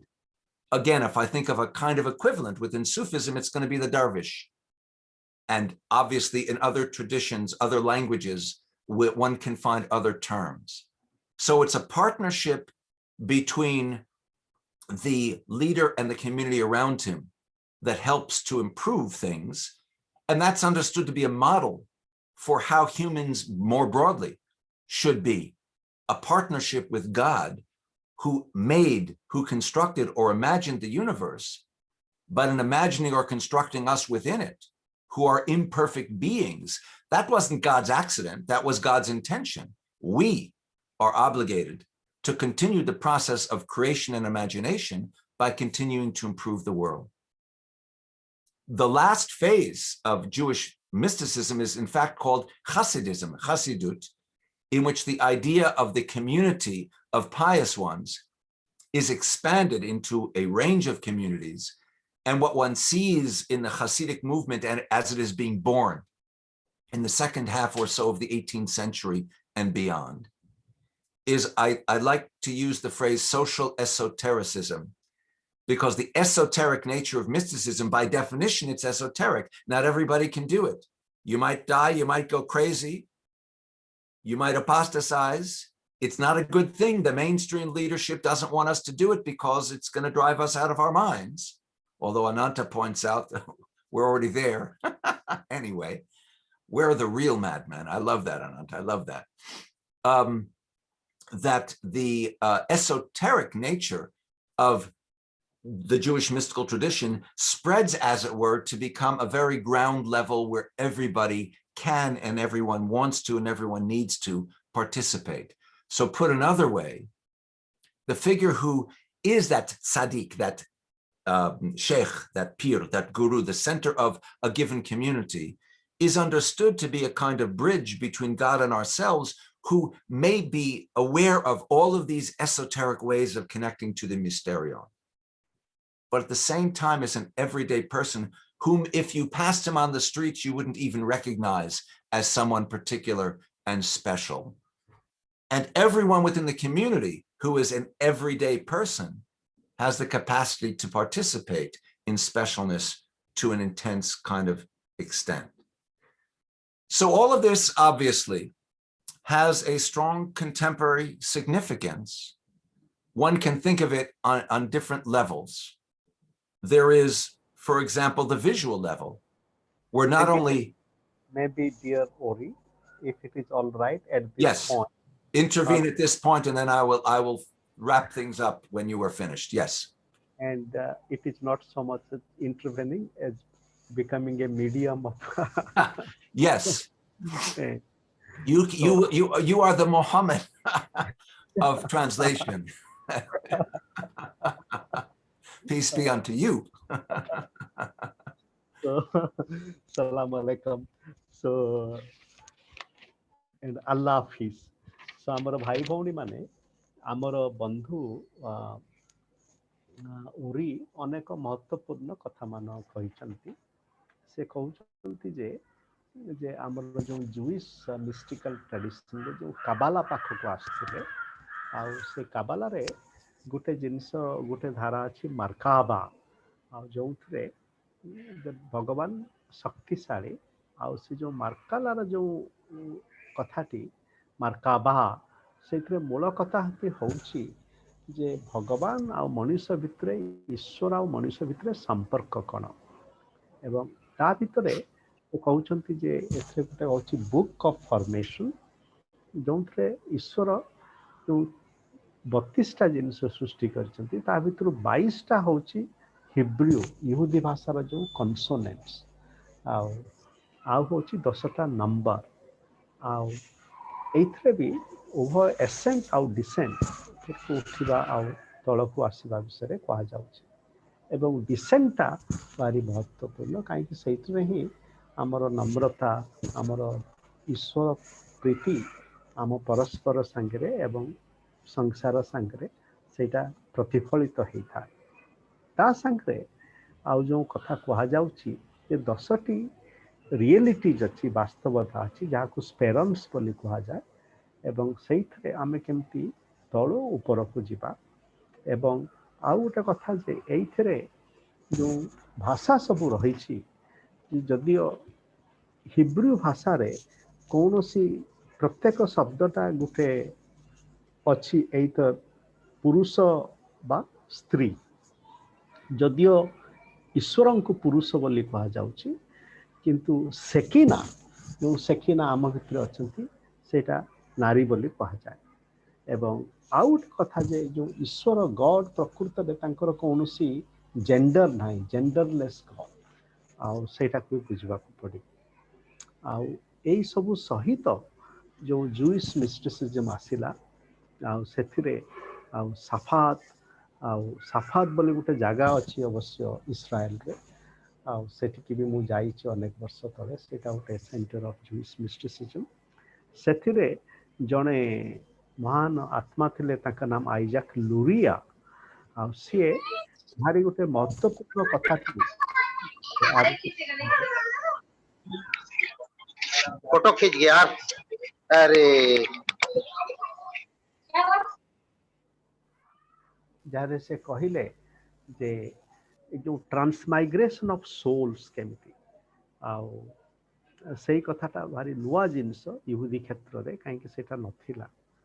ଆଉ ସିଏ ବି ମଧ୍ୟ କହୁଛନ୍ତି ଯୋଉ ଟିକୁନ ଓଲାମ, ଆମେ କେମିତି ଆମର ଯୋଉ ପୃଥିବୀଟା ଯୋଉ ଅଛି, ଯୋଉଥିରେ ସବୁ କ୍ଷୀୟମାନ ସୂତାମାନ ଆମର ରାଗିଣୀ ମାନ ହରିଯାଇଛି, ଆମର ହରିଯାଇଥିବା ରାଗିଣୀକୁ, ହୃତ ରାଗିଣୀକୁ ଆମେ ପୁଣି କେମିତି ଯୋଡ଼ିବା, ଯାହା ସବୁ ଭାଙ୍ଗି ଯାଇଛି, ଆମର ଭଗ୍ନ ଖଣ୍ଡ ମାନ, ପୃଥିବୀଟା ଭାଙ୍ଗି ଯାଇଛି, ଆମେ ଈଶ୍ୱର ଠାରୁ ବିଚ୍ୟୁତ ହେଇଯାଉଛୁ, ଆମର ସଂସାରରେ ଆମେ ପରସ୍ପର ଠାରୁ ଦୂରେଇ ଯାଉଛୁ, ତାକୁ ଆମେ କେମିତି ରିପେୟାର କରିବା। This language of repair is very interesting. Like ଆମେ ଯେମିତି ଗୋଟେ ଆମର ଲଗାଟା ଗୋଟେ ଚିରି ଯାଇଛି, ତାକୁ କେମିତି ସୂତା ଆଣିକି ଆମେ ତାକୁ ପୁଣି ରିପେୟାର କରିବା। This repair is very important. କାହିଁକି ବର୍ତ୍ତମାନର I am just saying that our contemporary culture is not a culture of repair. So suppose something is broken, we just want to throw it away, for example. And what is called is the technology of obsolescence. And I think the whole spirit of repair is a counter to this thoughtless, speed of obsolescence. It's like obsolete. And today, it is not just the mobile phone has become obsolete. My beloved person has also become obsolete because my beloved person does not know how to use the mobile. Therefore, she has become obsolete for me. But the whole spirit of repair is not to consider anybody obsolete. And in Sufism also, Baba Farid, a great, Sufi from India, he has a very beautiful line. Of course, at that time, there was no India, no Pakistan. As in the Vedas, it is written in Rig Veda that when there was no time, there was no Sat or no Asat, So, and Baba Farid is saying, do not give me scissor, for I do not know how to cut. Give me a thread that I will, give me a needle that I want to weave. I think the whole spirit of repair brings us to this journey of weaving. If there is a brokenness in my shirt, let me bring a thread and weave it. And many of the great spiritual people, I think they are characterized by a sense of asceticism, in the sense that as Prophet Muhammad, peace be unto him, Prophet Muhammad was weaving. The story goes that the blanket that was, even if it is torn apart, he would not immediately get a new blanket. He would like to weave, and repair that one. And so similarly, that kind of asceticism is part of mysticism, because we are related to the world and the divine world, and therefore we cannot be too concerned about ourselves, what we eat. And that reminds me of the story from Sri Aurobindo's life, and where it is said that, even there was once food brought to him, and his friends had cooked, including the great thinker Nalinikanta Gupta, and they had prepared a food and they had forgot to put the salt in it, and there was no difference to Sri Aurobindo. And next day they realized that they had forgot to put the salt, and then they asked, what happened, how did you eat it without telling us? And Sri Aurobindo said, to have food with salt has a taste, but to have food without salt also has its own taste. And I'm sure you would find many such stories from the Hasidic, Yes. And I'm remembering about Martin Buber and his work on Hasidic tales. ତେଣୁ ବନ୍ଧୁମାନେ, ଆମର ବନ୍ଧୁ ଯାହା କହୁଥିଲେ, ଯେଉଁ ଟିକୁନ ଓଲାମ ଆମେ କେମିତି repair କରିବା, ତାକୁ ବୁଝିବାକୁ ହେଲେ ରିପେୟାର ଅର୍ଥ ନୁହେଁ ଯେ ଆମେ ଯାହା ପାଖରେ ଅଛି ତାକୁ ଆମେ ଫିଙ୍ଗି ଦେବା। ଯାହା ପାଖରେ ଗୋଟେ ଭାଙ୍ଗି ଯାଇଛି, ଗୋଟେ ସମ୍ବନ୍ଧଟେ ଯେଉଁ ଭାଙ୍ଗି ଯାଇଛି, ତାକୁ ଆମେ କେମିତି ଯୋଡ଼ିବା। ଯେମିତି ଆମ ସାର୍ଟରେ ଗୋଟେ କଣା ହେଇଯାଇଛି, हठात ताकू फिंदी न देकी आमे गोटे सुताटी आनिबा ताकू बुणीबा आउ ता सहित गोटे कम्युनिटी सांगरे आमे जुक्त हवा जो साफी आउ कम्युनिटी ता होची बड़ कथा काहे कि जणे लोक से सब किछि करि परिबनी आउ हासिडिज्म प्रकृत रे जो कम्युनिटी ऑफ द पायस वंस जोटा कि श्री अरविंद जो नॉस्टिक कम्युनिटी कथा कहउचंती it reminds us of many things including Sri Aurobindo's vision of the Gnostic community, where we are. And I think the whole idea of the chosen people in the Jewish tradition can be realized in this way, as Martin Buber said, that we are chosen because we are chosen to be more responsible. It is not to be chosen that we have more superiority over others. So this was my little translation come thinking with you, and looking forward. Thank you. Thank you. So if I think of contemporary significance and creative pathways, which is part of the title of my talk, I think, first of all, very broadly and simply, of the explosion of contemporary Jewish artists who have been attracted to the mystical tradition to express in visual terms what, after all, as much as it has been discussed in verbal terms over many centuries, is ultimately beyond verbiage and beyond our ability to speak about it, to say it. But of course, it's also beyond our ability to depict it. So it's taking that problematic and translating it into a different kind of vocabulary, a visual vocabulary. I think when I think of contemporary significance and creative pathways, if there is a single issue that one draws out of Kabbalah or out of Jewish mysticism, or out of mysticism more broadly than just Jewish mysticism, is that one, in order to engage in that process, one has to be able to think outside the box of one's everyday thinking. And the most obvious instance within Kabbalah is this idea of the Shekhinah in its femaleness, because mainstream Judaism is emphatic, like Islam. God has no gender because God has no physical being.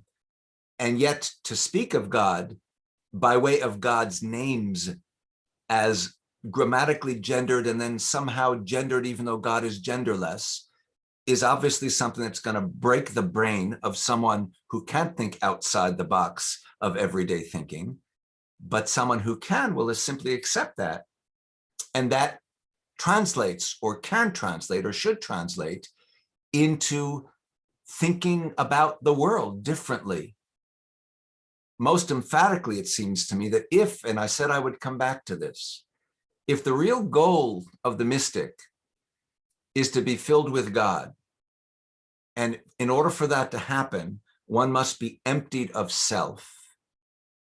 And of course, the real goal is not to be filled with God and emptied of self, it's to be filled with God and emptied of self, so that returning to the self, one can return to our reality and improve it by virtue of whatever the experience that is beyond words, it's ineffable, whatever the experience was.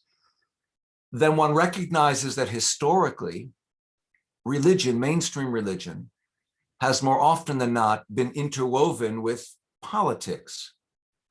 Whether it is the pharaoh Khafra 4,500 years ago from Egypt, who depicts himself with the wings of the falcon Horus, whom every Egyptian would understand represents God, with its wings disposed behind his neck, around his shoulders, protecting him to suggest that when he rules with the imprimatur of divinity, so therefore don't argue with me because you're arguing with God. Or whether it is a contemporary American politician who says, look, God wants the United States to be this kind of a country, da-da-da-da-da-da. Or whether it is a contemporary politician in India who says, well, India should be religiously configured this way. India is only supposed to be Hindu. It's not supposed to have Muslims here. Or you can multiply the examples.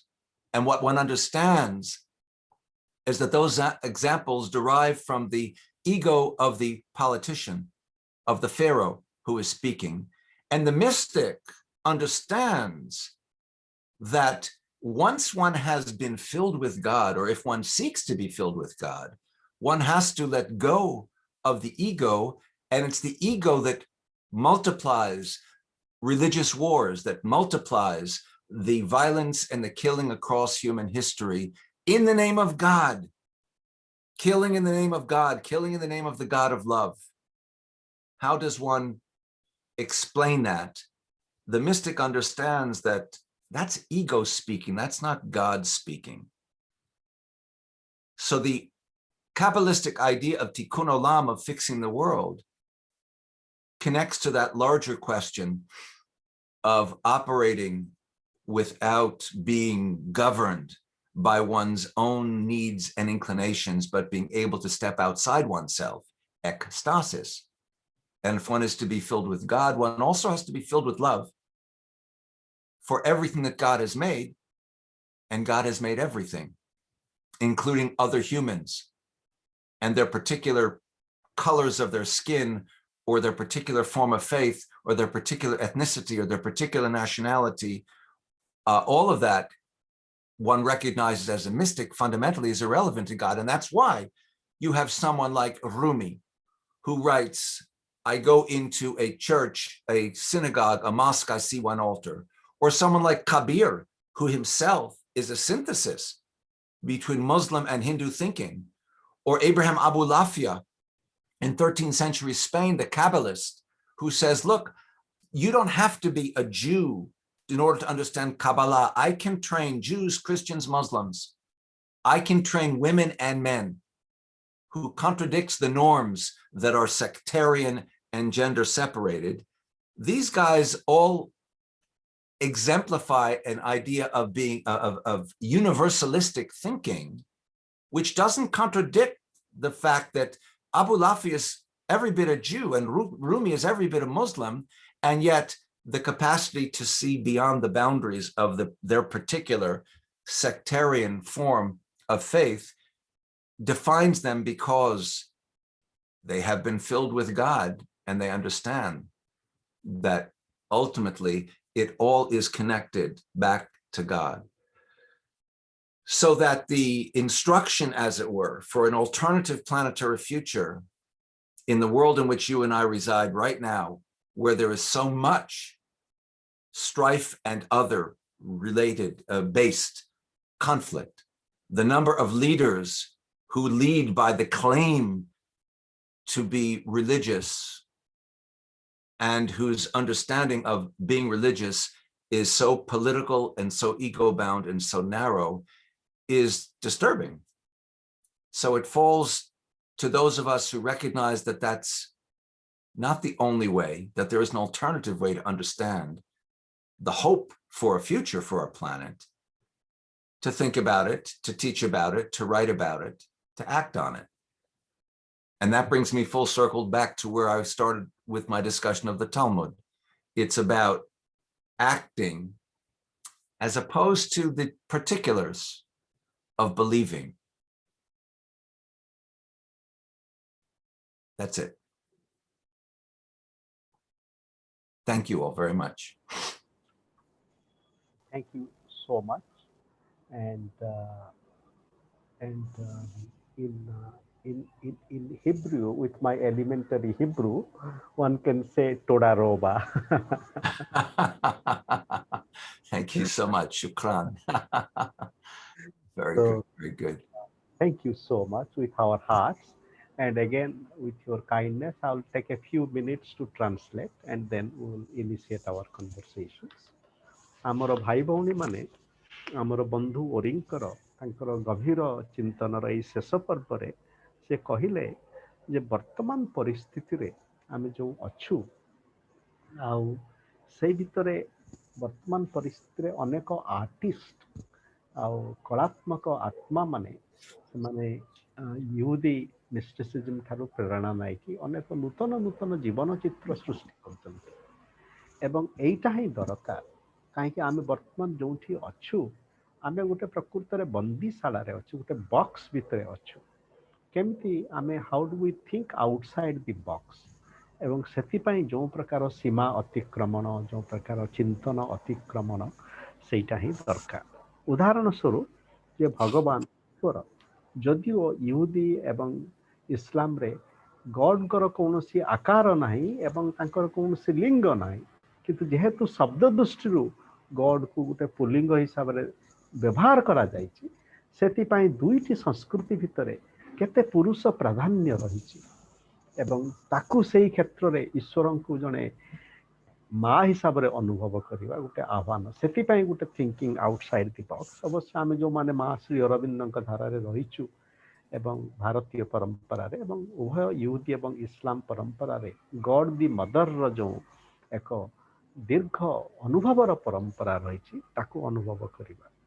ଏଇସବୁ ସହିତ ଆଉ ଗୋଟେ ମୂଳ ଆହ୍ୱାନ ହେଉଛି ଯେ ଯେତେବେଳେ ଆମେ ଈଶ୍ୱରଙ୍କୁ ଅନୁଭବ କରୁଛେ ଆଉ ସେତେବେଳେ ଆମେ ପୁଣି ଫେରି ଆସିବା ଏବଂ ଏଇ ଭିତରେ ଆମର ଯେଉଁ ଧର୍ମ ବ୍ୟବସ୍ଥା ମାନ ରହିଛି ସେମାନେ ମୂଳତଃ ଏଇସବୁ ବିଷୟରେ ବେଶୀ ବାଟ ଯାଇପାରି ନାହାନ୍ତି, କାହିଁକି ପୃଥିବୀର ଇତିହାସରେ ଧର୍ମ ଆଉ କ୍ଷମତା ଯୋଡ଼ି ଯାଇଛି।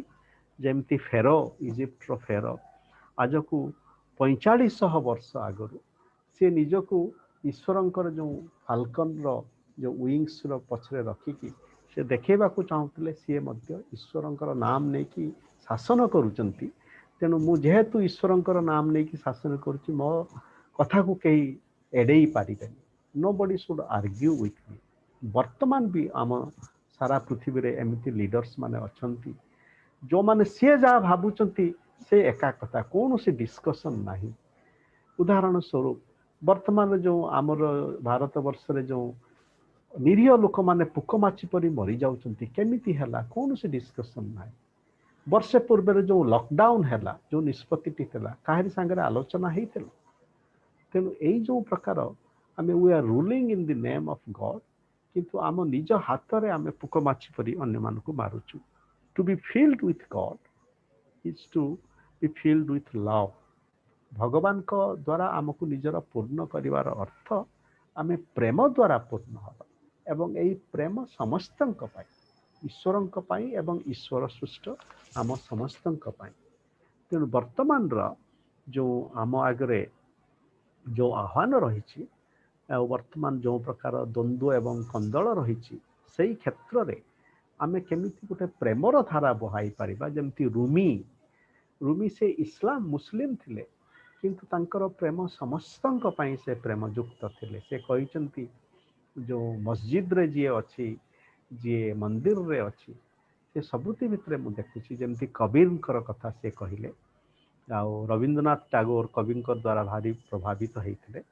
ଆଉ ତାପରେ ଆବ୍ରାହମ ଆବୁଲାଫିଆ ସ୍ପେନର, ସିଏ ଇହୁଦୀ ଧର୍ମରୁ ଆରମ୍ଭ କରି ସମଗ୍ର ମାନବ ଜାତିକୁ ସିଏ ଆଲିଙ୍ଗନ କରିଥିଲେ, ଏମ୍ବ୍ରାସିଂ ଦି ୱାର୍ଲ୍ଡ, ଯେଉଁଟାକି ଗୋଟେ ଟାଇଟଲ ଅଫ୍ ଦି ଓରିଜ୍ ବୁକ୍। ଏବଂ ଶେଷକୁ ସେ କହୁଛନ୍ତି ତାଲମୁଡରେ ମୂଳ କଥା ହେଉଛି ଆମେ କ'ଣ କରିପାରିବା, ଆମେ କ'ଣ ଚିନ୍ତା କରୁଛୁ।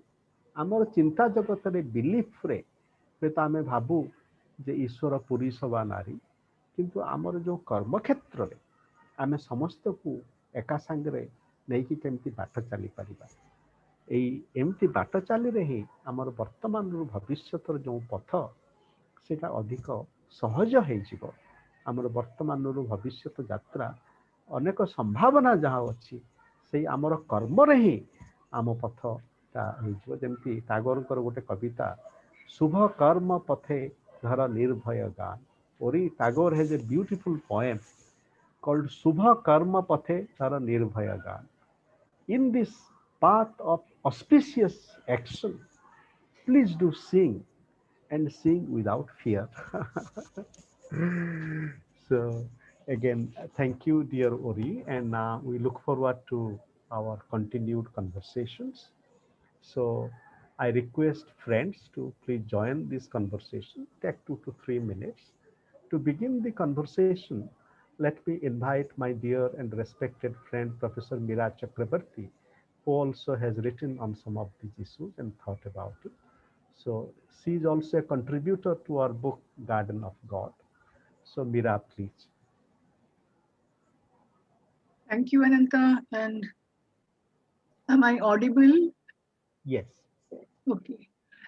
And Professor Ori Soltes, your presentation has been so many similarities with Indian schools of wisdom. One thing which is puzzling to me about the space that you have talked about, we have, as Ananta very nicely, my connection got disturbed after that. I couldn't, that he's also called Mahamanava, that is the great person. He's also, this Maha is great, and the great person, Mahamanava Ashi, which he pasted, and then my connection was disconnected. So one way of seeing in Indian mysticism is as Mahamanava, as a great person. And the other is, it's paradoxical, which you brought out somewhere as paradoxical. He is also Aja, which means he's uncreated. Yes. Reality is uncreated. Aja. Aja Nitya Swayambhu. Shashvatvayam Puranaha. This is the Sanskrit word. So this is the eternal, uncreated person. But the interesting factor is, I wanted to know what is the space which you have tried to say. Is there maybe a very interesting exploration on your on the Kabbalah or on the Talmud sources?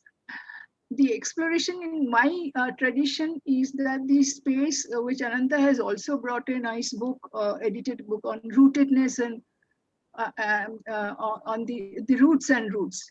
So space you can see as rootedness, where because God is the creator of all, and as very nicely said, which is exactly similar to Indian wisdom, that he has become himself. So you just, so Ananta's other portion is, today I am full of admiration of Ananta. I generally am not. So Ananta has also said that Shakol Pagul, that is, everybody is mad, which is Nakol Pagul. Nakol is artificial, which is artificial mad. And he's rightly pointed out, Ramakrishna Paramahamsa was called mad by others.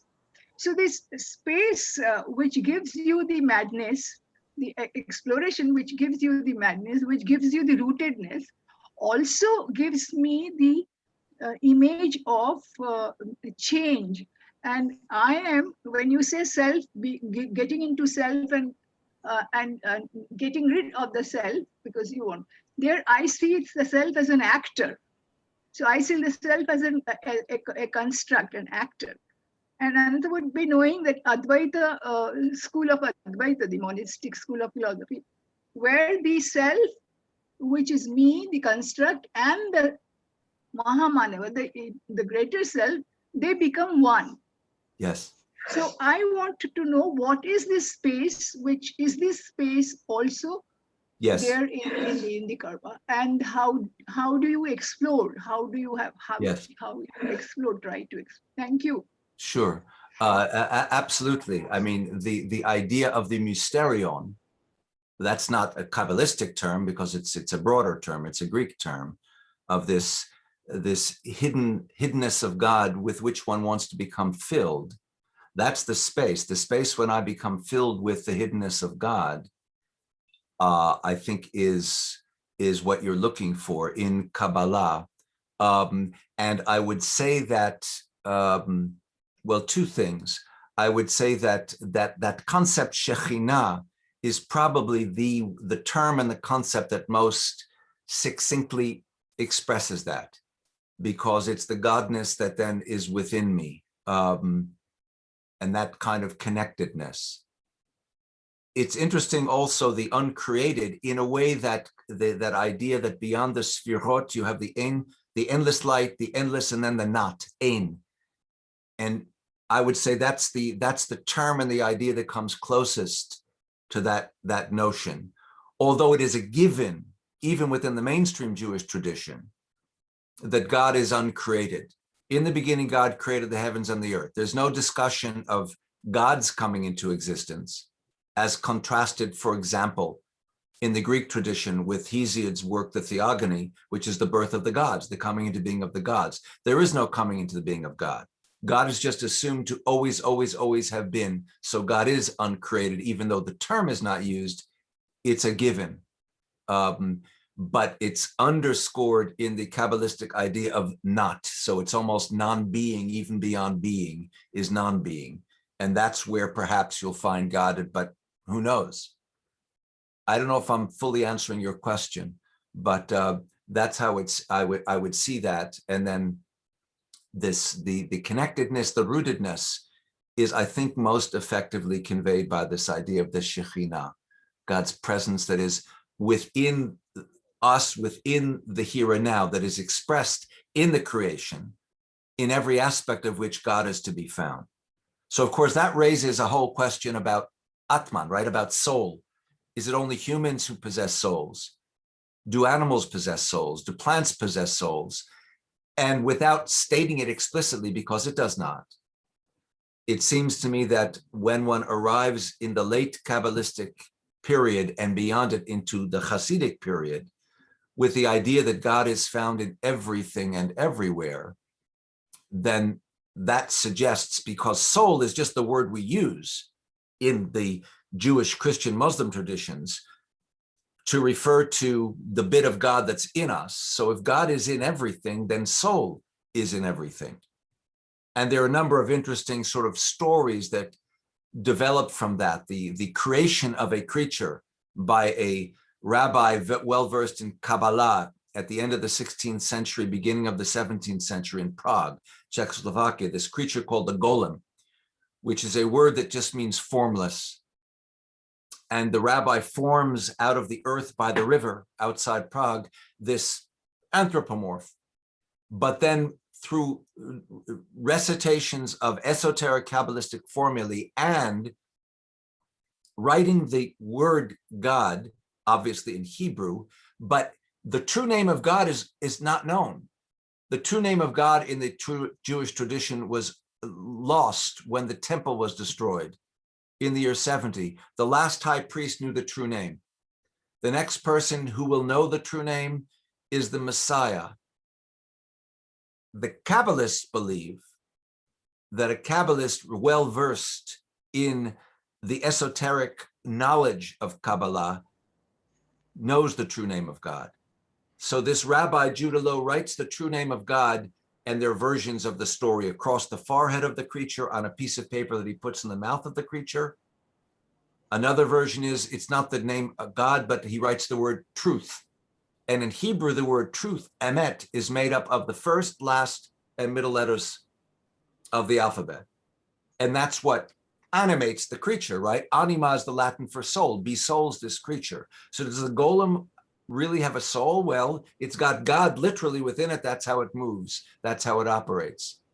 So you have these side elements within the Kabbalistic tradition that are wrestling with this question of soul and what it means in terms of God being within us and God being within the world around us.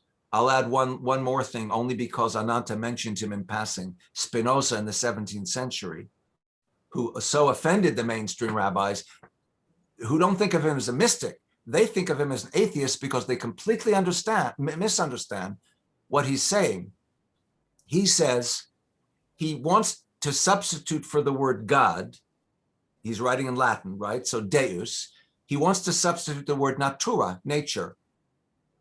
And first of all, the reason for that is he's living right in the middle of the age of religious wars, the 30 Years' War in Europe, where Catholics and Protestants are just slaughtering each other, right, in the name of the God of love.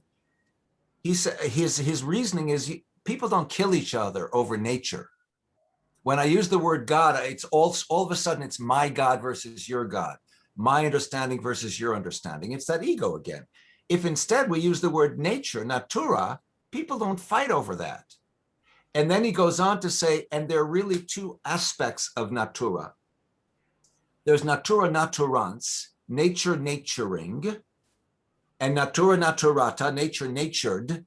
And so essentially what he's saying is we can simultaneously separate God from the world and not separate them, because God is within the world. Natura, which is God, is in the world, which is natura, but they're separate because the God that makes it happen is natura naturans, and our world to which it happened is natura naturata.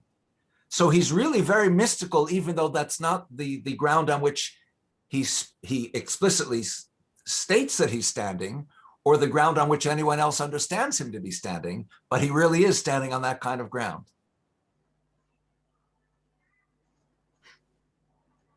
Thank you. Sure. Thank you, Ori. And very interesting kind of bridge to many friends here. So one of our dear friend and co-worker, Chittaranjan Das, whose name was mentioned, in 1948, when he was in Tagore's University, he wrote his undergraduate thesis on Spinoza. And at that time, he was just 25. And after all these years, that book got published as Benedict Spinoza. And this is probably first study of Spinoza from a non-Euro-American world. And that's a very beautiful journey with Spinoza and reference to Krishna and how as Lord Krishna was trying to create a space for synthesis. Yes. And Chitta Bhai, realizes the journey of Spinoza this way. And another aspect of Spinoza is that kind of the mystical and that the courage to resist and that kind of a democratic politics that Spinoza is really the mother of. And unfortunately, the tragedy of modernity is that we look at Kant as the father of modern philosophy. But along with Kant, if we also realize Spinoza, and there are some similarities, as Kant was living a solitary life. He was not married, and Spinoza was also not married. But at the same time, the courage of Spinoza for a different kind of theology and politics and democracy and natura naturata, also the people and the people's power and emerging. So thank you, dear Ori, and we take forward our conversation. So now I invite Susri Appa, please. Susri Appa is a poet from our learning circle to share your thoughts. Susri Appa, please.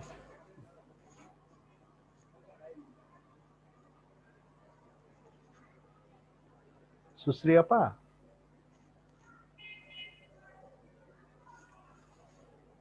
Okay, as she's coming, so I request Professor Goli, please, Professor Dibakar Goli, to kindly share some thoughts.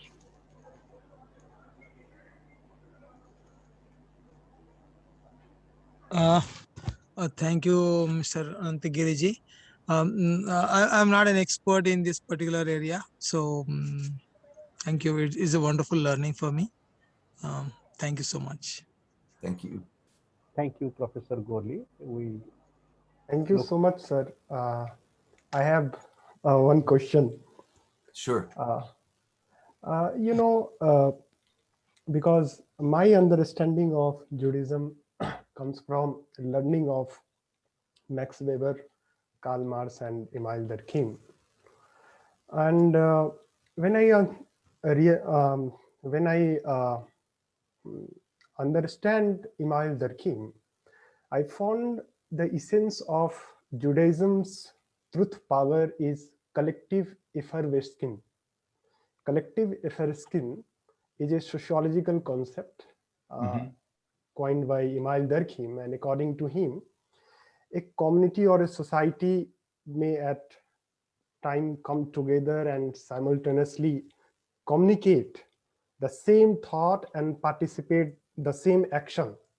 Such an event then cause collective effervescence, which excites individual and serves the unity of group. So when I just listen the words of Professor Anand Giri, and he was talking about the culture of repairing. I found like Durkheimian insights on God and religion. I found this creative insight in Durkheim's work itself. And I have I'm sorry, go ahead.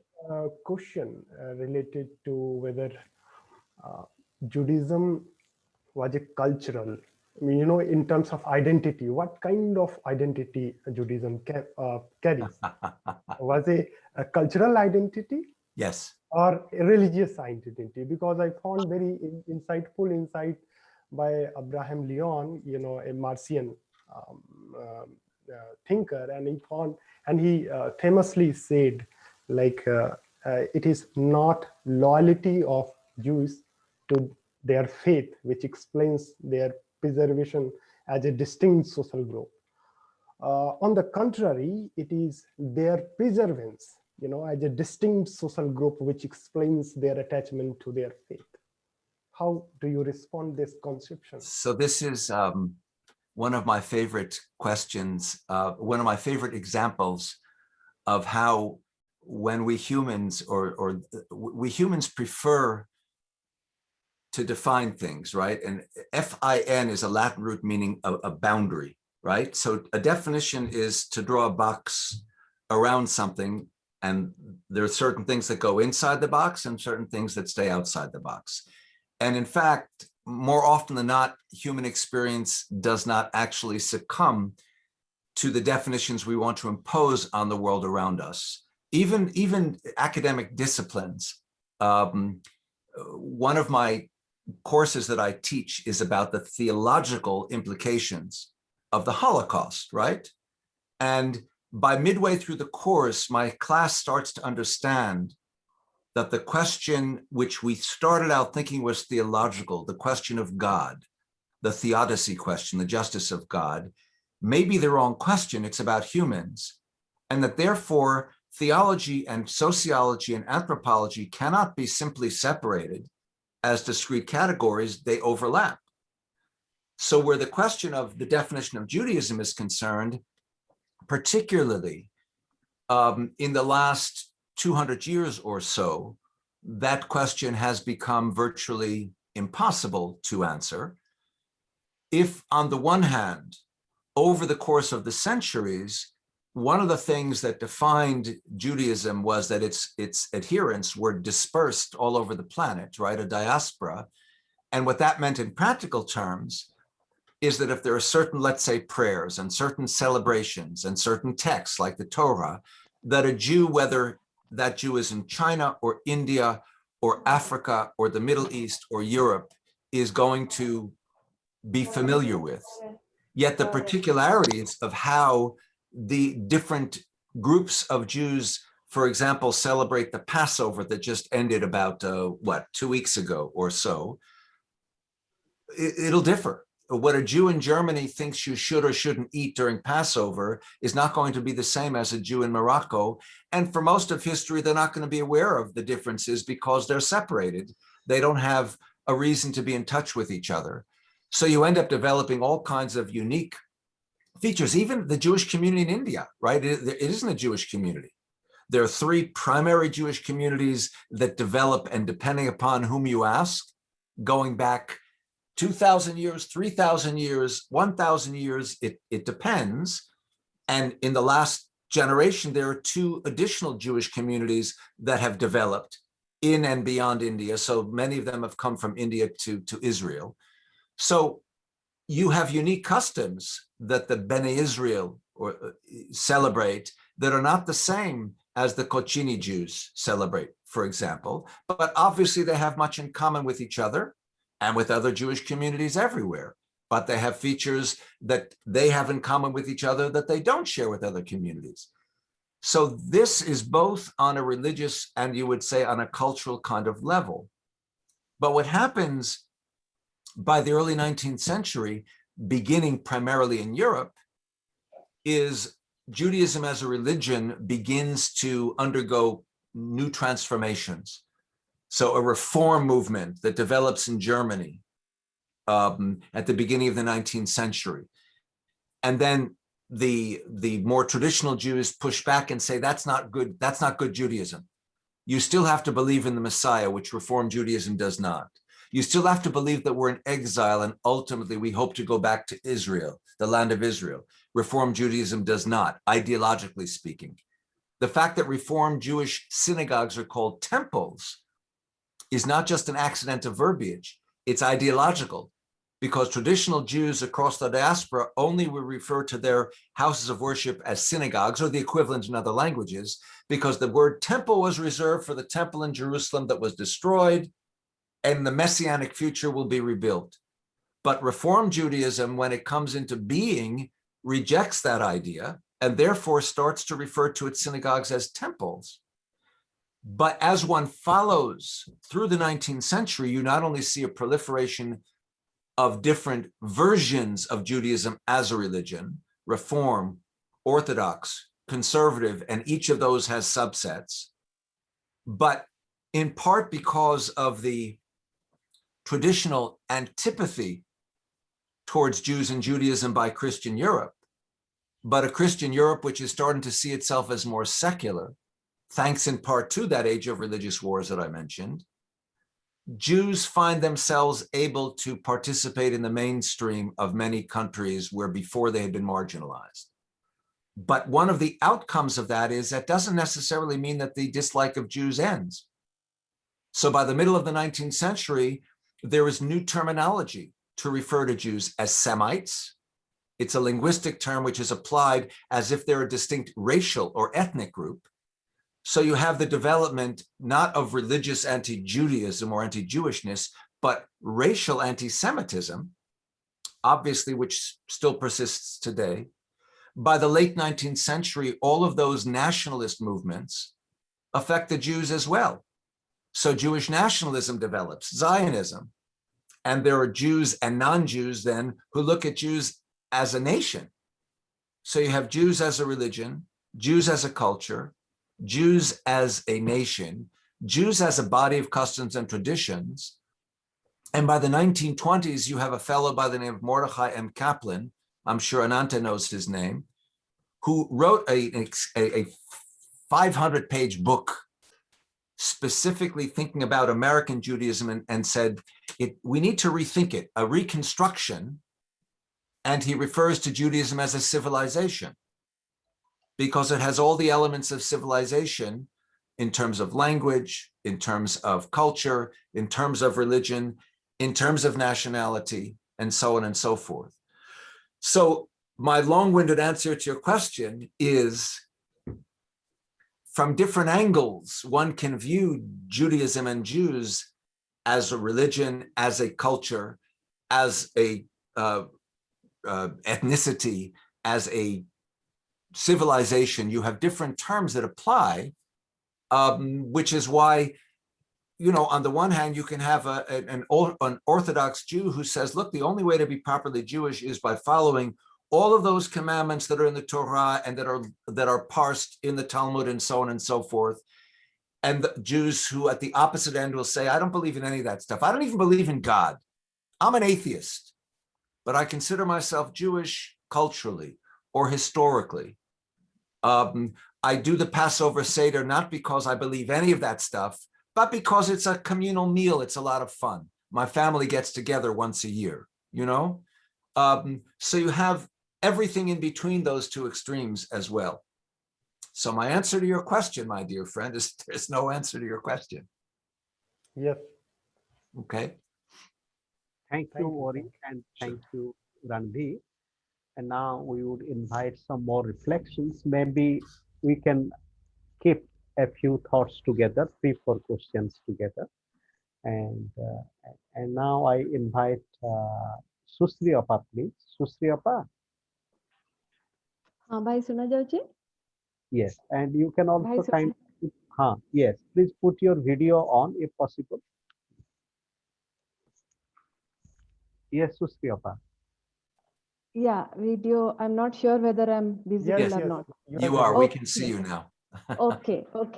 Thank you so much. To just to begin, wonderful session to say the least. We have all written already. like your session as well as Professor Ananta's translation, which is also adding a lot of.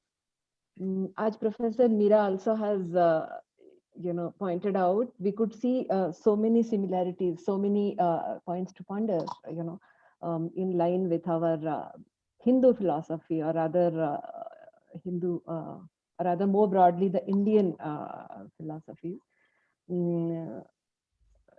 Just to point few of those, the concept of ascending as well as descending. So, this is something that, I have written and I read extensively, the purpose of sorrow.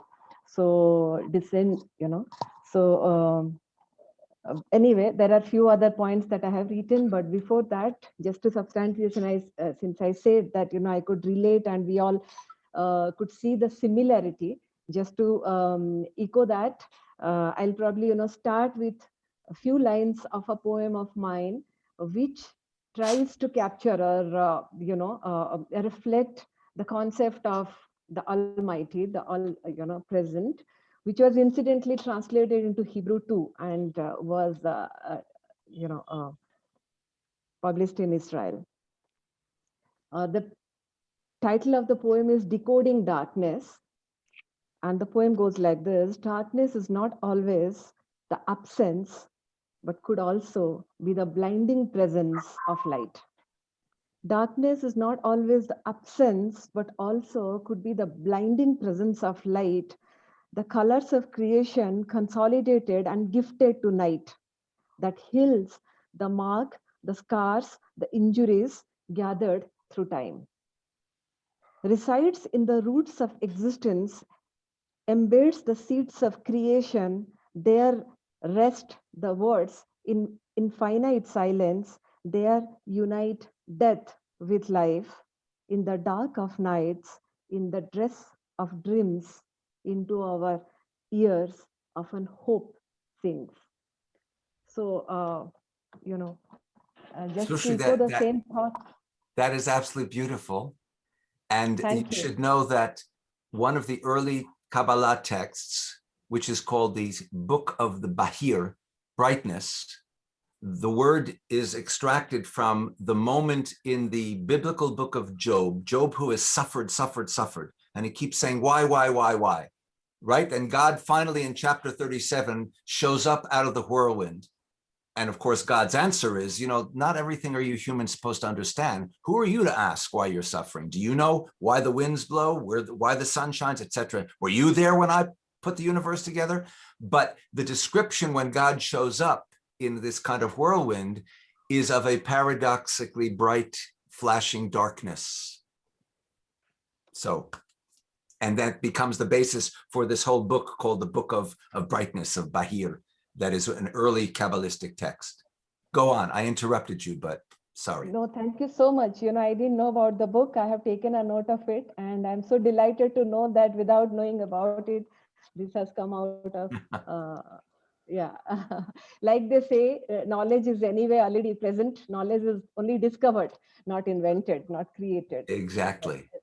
Everything that we say is already there. We only access it at some point in some form or the other. Coming back, yes, I was also saying I have, quite a few points that I have taken, and I have seen the, similarity now, the concept of Shekinah. Am I pronouncing it correct? Shekinah, that it's a Shekhinah. Yeah, Shekhinah. yeah. That Ananta Bhai was also, describing that the presence, and also that, you went on to say that the soul, whether it's only the human that has a soul, but if the divine exists everywhere, so everything has a soul. So that also is a point. Just one question, there's something that I would like to know a little more about, which I could probably, didn't comprehend. So the 10 realities that you were talking of, if time permits, maybe that is one thing that we could discuss a little more, or rather we would hear more from you on that. So yeah. Sure. Well, they're called, again, it's sphera in the singular, or sphirot in the plural. Yes, Ananta. One request, maybe we can take a few thoughts together now. Okay. And a few other friends just wish to have a dialogue with you. It is in Okay. that. So we can take 3-4 thoughts together. So now I request Sandhya Appa, please. Sandhya Appa. You can speak in Odia and I'll translate. Huh, Sandhya Appa? Please unmute yourself. Hello. Hello. संध्या समय समस्तंकु माने मो नमस्कार रणधीर भाई को आपन को ओरी भाई को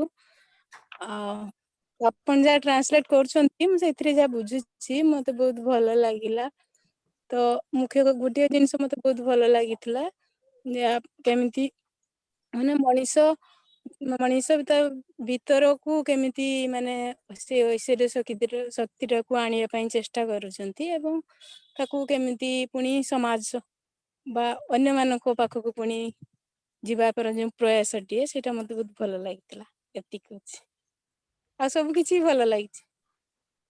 Thank you, Ori. Thank you. Our friend Sandhya Appa said that she very much liked this idea of bringing God's presence to our life and then bringing it to community. And then I request Minati, please. Minati, then Basu Bhai, then Madan Bhai, and then we'll listen to you. Minati, please. Yeah. Thank you so much. Good evening to everyone. I mean, this session was very informative. Please put your video on. Hello, Minati. Okay. Thank you so much. Good evening, everyone. And the session was very informative and insightful. Actually, it was a great learning experiences for me. It was like an eye opener. I mean, few things I didn't know before. So the takeaway point from these things was the basic thing I liked in this conversation is it resonates with all the religion. That is, how do I live my life every day? I think in all religion it has that basic thing, that the way of living. And I will have not a question, actually one more request to explain a little bit more to Professor Ori. Like when there is no gender, I mean, when the people concentrate on the Almighty or these things, I mean, how do they do that? In our Hinduism, we have that images are there, in the Christianity and Islam and other things. In that Judaism, how do that no gender concept is there? That is very nice. But how do they concentrate while they try to what to say, like not worship, how to they try to connect to God? That one thing. Another way, is there a time? Is there? Can I read one poetry? Yes, please.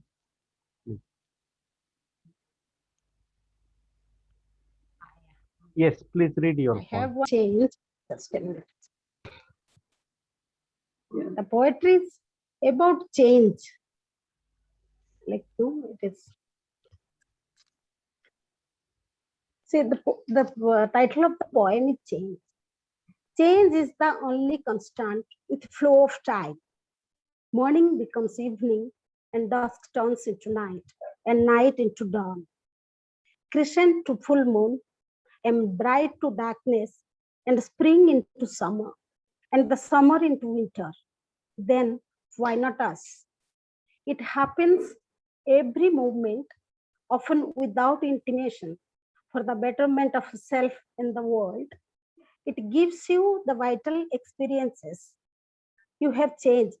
Say some. Yes, I embrace my change of age, grays, wrinkles, sagginess with Ellen, and my inner being and the changes inside me. I said the dead leaves like tree for a new possibility to bloom. Thank you. Thank you. Thank you very much. So Thank you. thank you, Minati. So now I request Basu Bhai, Aparajita Das, and then Madan Bhai, please.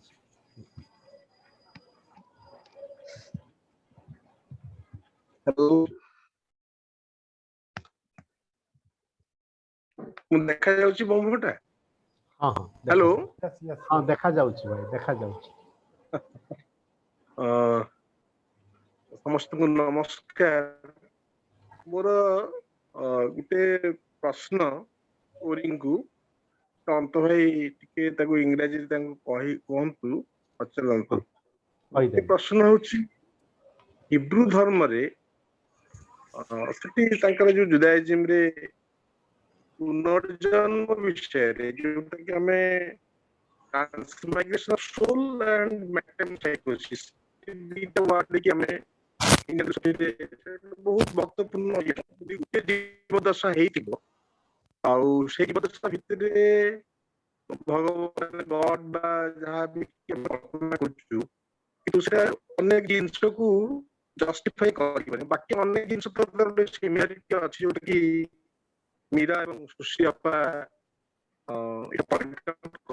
କହିଲେ ଯେ ବହୁତ similarity ରହିଛି ଆଉ ଏଇ ବିଷୟରେ ସେଠି ଜୁଡାଇଜିମ୍ କଣ କହୁଛି ପୁନର୍ଜନ୍ମ ଉପରେ ସେଟା ଅଛି କି ସେ କନସେପ୍ଟଟା ଅଛି କି ନାହିଁ ଆଉ ବହୁତ ଇଣ୍ଟରେଷ୍ଟିଂ କାହିଁକିନା ସେଇଟା ଯେତେବେଳେ ଆମେ ଖ୍ରୀଷ୍ଟିଆନିଟି ବାଇବେଲ ଦେଇକି ଜାଣୁ ବାଇବେଲ ପଢିଲେ ଯାହା ଜାଣୁଛୁ ଆମେ ସେଠି ଅନେକ କଥା ରହିଛି ଦେଖୁଛୁ ଯୋଉ ଜୁଡାଇଜିମରେ ଅନେକ ତଥ୍ୟ ରହିଛି ଯୋଉଟା କି ଆମେ ଜାଣିନୁ ଆଜି କିଛି କିଛି କଥା ଜାଣିଲୁ ଆଉ ସିଏ ଆଉ ଗୋଟେ କଥା ହଉଛି ଇସ୍ରାଏଲ ଗୋଟେ ରାଷ୍ଟ୍ର ହିସାବରେ ଯେତେବେଳେ ସେକେଣ୍ଡ ୱାର୍ଲଡ ପରେ ଇଭଲ୍ଭ କଲା ସେ ରାଷ୍ଟ୍ରଟା ବର୍ତ୍ତମାନ ତାର ଗୋଟେ କ୍ୟାରେକ୍ଟର ରାଷ୍ଟ୍ରର କ୍ୟାରେକ୍ଟର ହିସାବରେ ଯେମିତି ସେ ବର୍ତ୍ତମାନ ତାର ପାଲେଷ୍ଟାଇନିଆନ ସହିତ ତାଙ୍କର ଯୋଉ ମାନେ କନଫ୍ଲିକ୍ଟଟା ଚାଲିଛି ଆଉ ସେଠିକାର ବୁଦ୍ଧିଜୀବୀ ବା ସେଠି ଯୋଉ ଗୋଟେ ଯେମିତି ଆମ ଭାରତବର୍ଷରେ ଜଣେ ଇଣ୍ଡିଭିଜୁଆଲ ଆଉ ରାଷ୍ଟ୍ର ସହିତ ବନ୍ଦ ହେଇଯାଇଛି ହେଇବା ସମ୍ଭବ ନୁହଁ ବର୍ତ୍ତମାନ ସେମିତି ସେଠି କଣ ରାଷ୍ଟ୍ର ସହିତ କୌଣସି ବ୍ୟକ୍ତିର ରାଷ୍ଟ୍ରର ଗୋଟେ ଡାୟଲଗ ହେଇପାରୁଛି ବା ସେ ବିଷୟରେ ତାଙ୍କ ପୋଜିସନ କଣ ଓରିଙ୍କର ପୋଜିସନ କଣ କେମିତି ସେ ସେଟା ଦେଖନ୍ତି ଆଉ କଣ ଆଶା କରନ୍ତି ଏଇ ଦିଟା question. Basu Bhai, dhanyavad. So our brother Basu, his name is Aparajita, which means who cannot be defeated. And so he is asking or he is submitting these two queries. One is that along with transmigration of soul, if there is notion of reincarnation, and the second thought about the modern state of Israel, and of course it builds on the Zionist movement. You just referred to that, I think. And I'm sorry, what was Ananta, the last thing you just said? The what movement? I didn't hear. The Zionist movement. Okay, go ahead. Yes. And then what is it's this whole, and in a way that Judaism is the state religion of Israel. And then, what is the position of the Palestinians and what is your own journey with this, the question of Palestine and in a way, our brothers and sisters, who are suffering from it. I'm just elaborating this question of Basu Bhai. And I request your kindness to take just one or two thoughts and then, so I request Madan Bhai. Madan Bhai is a very creative person. He's a doctor. And he has translated one of the books of Janusz Korczak and into Odia. And so Madan Bhai, please. Thanks, Anand. Thanks, Professor Ori. It's a great, it's a lovely talk I've heard. 3 points which caught my mind. One is I don't need a scissor. I needle. It's a repair. It is a repair that can help the whole world to really be strengthened and to live for a longer time. and from inner mind, the scissoring should be out. Needling is a great thing that I really my attention. The other thing is that I am a student from biology background, means I am a doctor from biology stream. So sometimes I see the development in the evolution process and also see the limitation of my senses. The human senses, they cannot really go beyond for something, because I cannot hear something, I cannot see something which the other animals can see. So with the limited senses, I sometimes perceive something and I define my religion or define my spiritualism, define my God. And accordingly, that limitation brings me social norms, and that also brings to social politics and also the power. So if beyond this limitation, sense limitation, the humankind can go beyond the sense limitation, perhaps you can understand what is the perception of God or the feeling of something which is beyond man. I'm saying beyond man is something, means there is another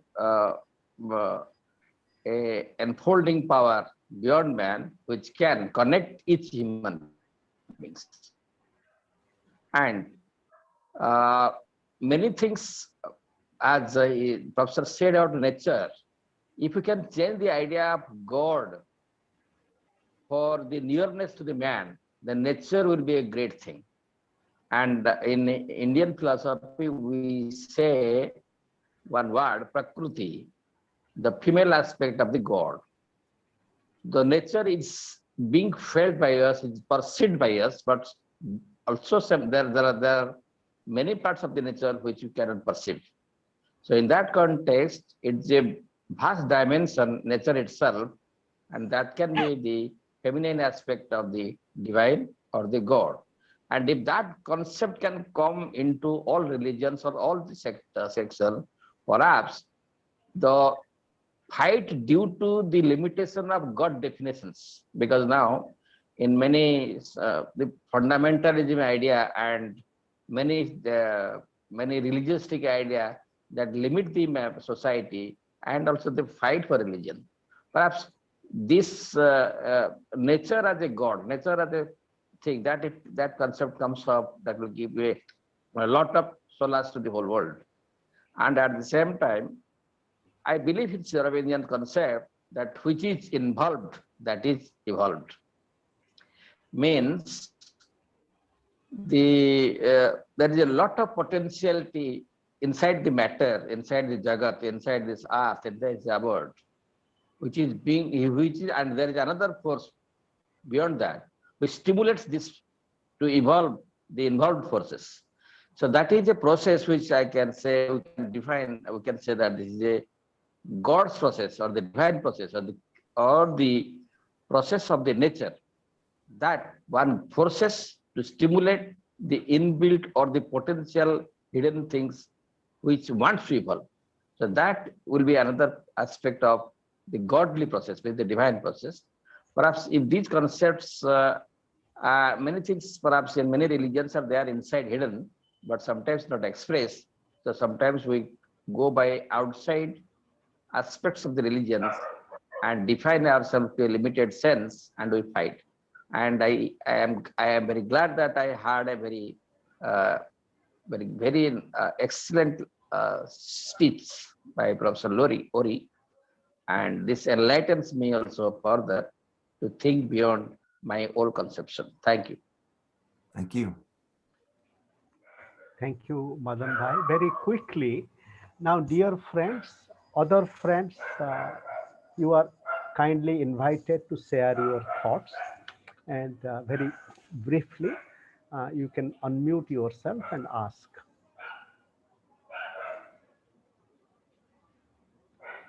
And if there is no question immediately, so we'll listen to Professor Ori's thoughts.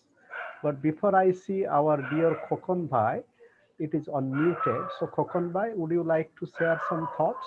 1 minute, Ananta. Yes. Ananta, 1 minute. Yes, please. I just wanted you to bring the concept of gardens of God in this context, because the garden is also referred to by Professor Ori, and that bring out that relevance because it's very apt in this context. Would you kindly do that? Okay. Yes. And I will maybe share some thoughts after Professor Ori replies, if it is all right. And then before that, Kokon Bhai, do you have a point, please? Kokon Bhai? Okay, he's taking some time. So now I request Ori, please, to share your thought. Sure. So I have a whole host of questions. I'll start almost arbitrarily by way of the question of how one relates to a God without gender.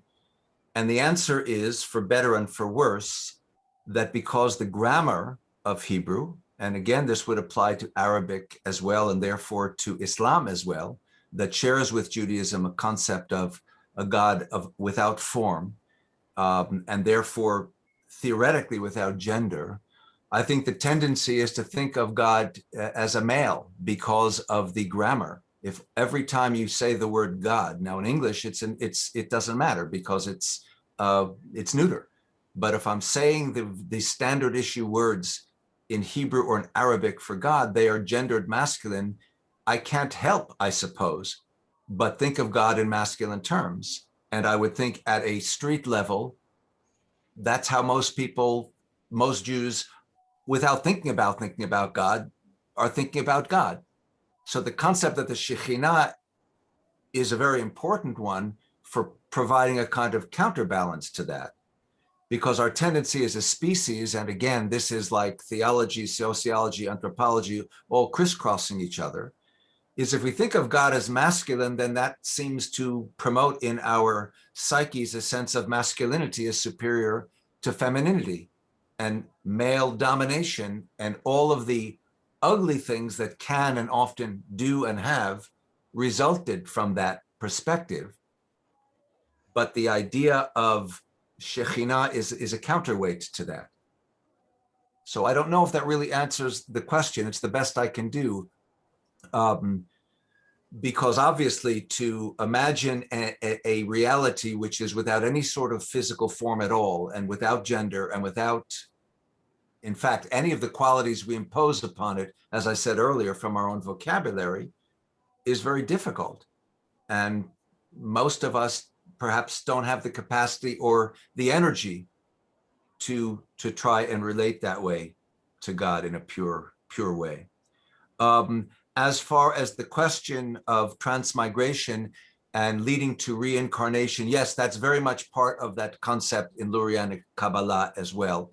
In fact, it goes to the point where there is still later Kabbalah that is derived from Isaac Luria, where another thinker argues that the Messiah will come and the world will be perfected when the volume of souls, which is perceived to be a finite volume, is used up.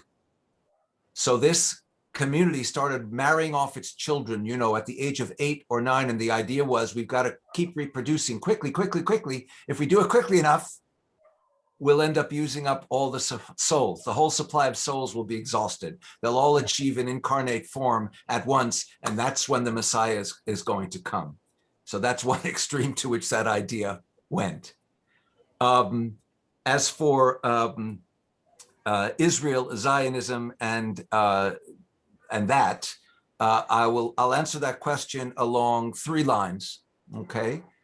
One is that when the Jewish nationalist, i.e. Zionist idea was first developing, there was, and there continues to be to this day, an argument about what it's supposed to be. So the founding father, Theodor Herzl, was what's called a political Zionist, and he felt it was essential that there be a Jewish state because that would offer Jews the opportunity for the first time in 2 millennia to deal with Christian states on a state-to-state level, as opposed to the Jews always being this minority within a larger Christian state, which he realized even after these states had thought themselves rather secular, didn't mean that the position of Jews actually really substantially improved, at least in the psychological sense, in the relationship with their Christian neighbors, as I was mentioning. So instead of thinking of Jews as a religion, we think of them as a race, and they're not European because they're from the Middle East. That's why they're Semites. That whole idea meant that there were still complications. So Herzl's idea was there needs to be a Jewish state. Well, there was immediate pushback. And the person who was the key proponent of that is a guy whose name is Asher Greenberg, but his pen name is Achad Ha'am, which means one of the people in Hebrew. And he argued, we don't need a state.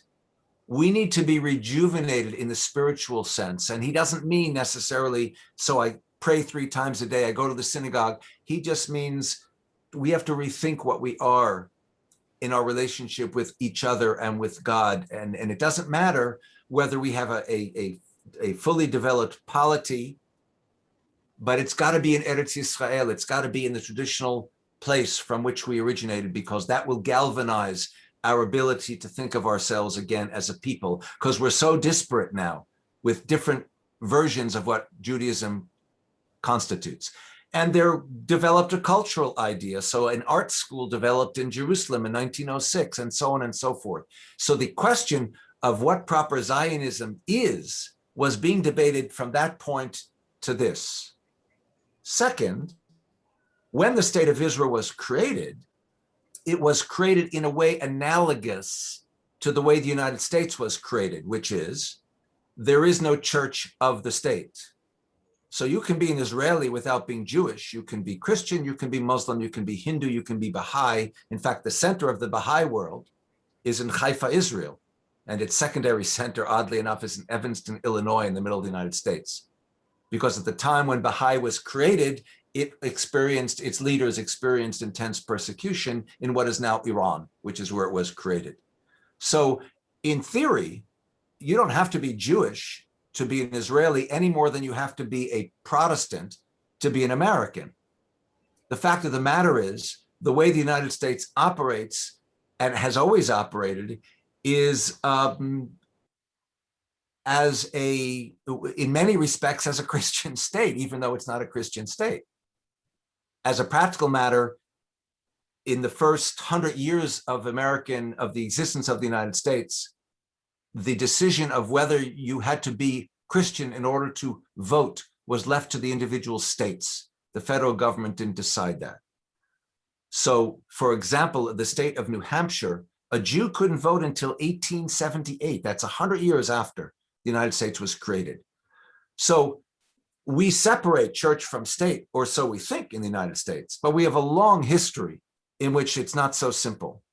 And I would say there is an analogy to be made with Israel. It separates church from state.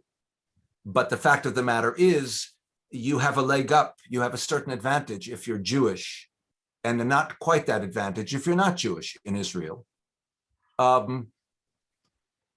And that leads to the Palestinian question is far more complicated for a number of reasons.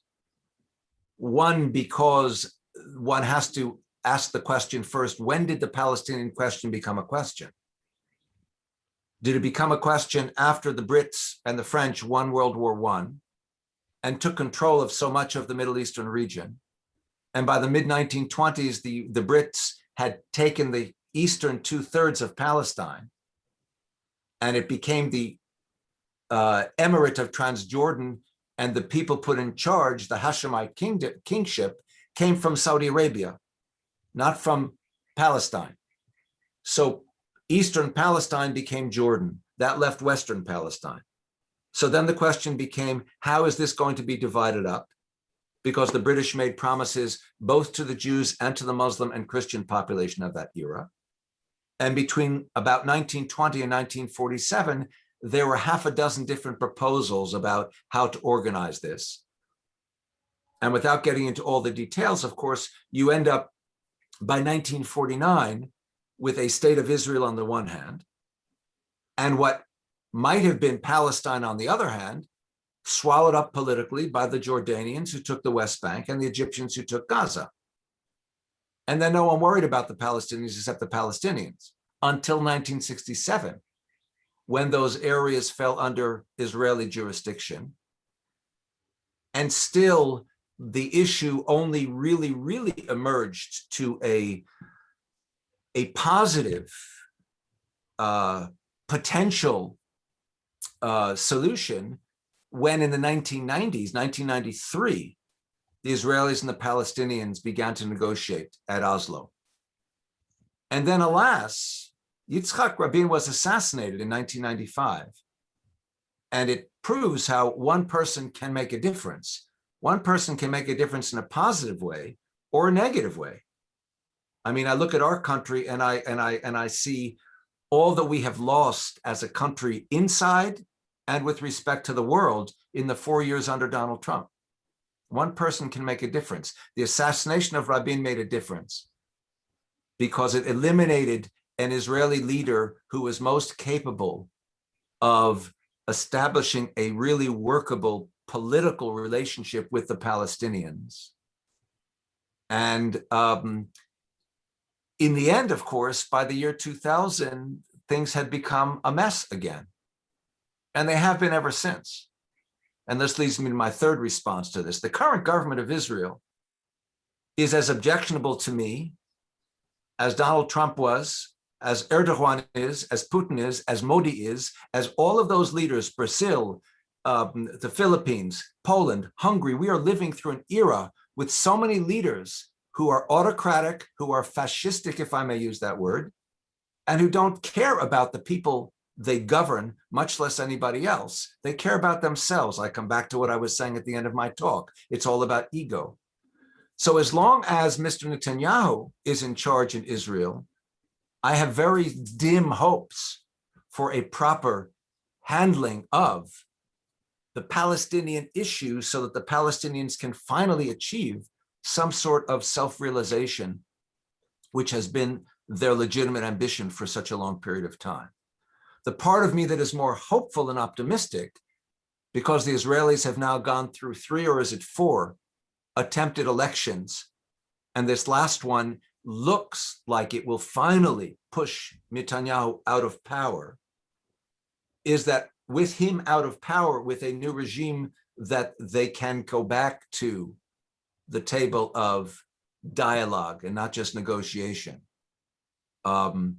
But I can't predict what my personal vision is for 2 Palestinian states, by the way, Gaza and the West Bank.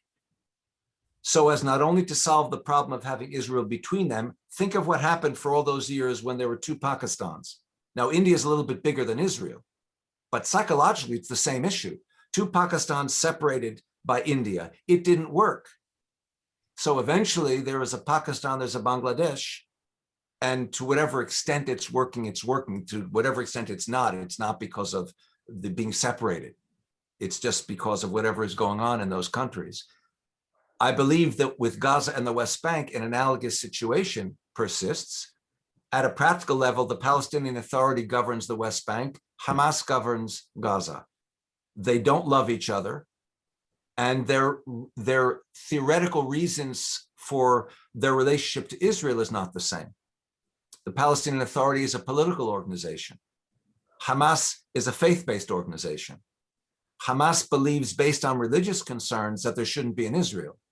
The Palestinian Authority no longer believes that, but it's because it's the basis for its perspective is political, not its interpretation of Islam the way Hamas does. Garbage collection, mail delivery, it's all going to be the same, whether you have 1 Palestine or 2. But I believe it would make much more sense. And I've written about this. I have no traction. No one cares of what this Georgetown professor thinks. That would be my vision. 2 Palestinian states, a state of Israel, obviously, any number of variations. Do they have some sort of a loose confederation? I believe that all of those Jewish settlers that now are in the West Bank, because there are none anymore in Gaza, but in the West Bank, let them stay as citizens of the new state of Palestine. Work out an arrangement of dual citizenship. You have Palestinians who have lived in Israel since 1949. who after 1993 started to call themselves Palestinian Israelis or Israeli Palestinians. So you have on both sides of this theoretical border the possibility of individuals having a dual kind of national identity to go along with their diverse religious and ethnic identities anyway.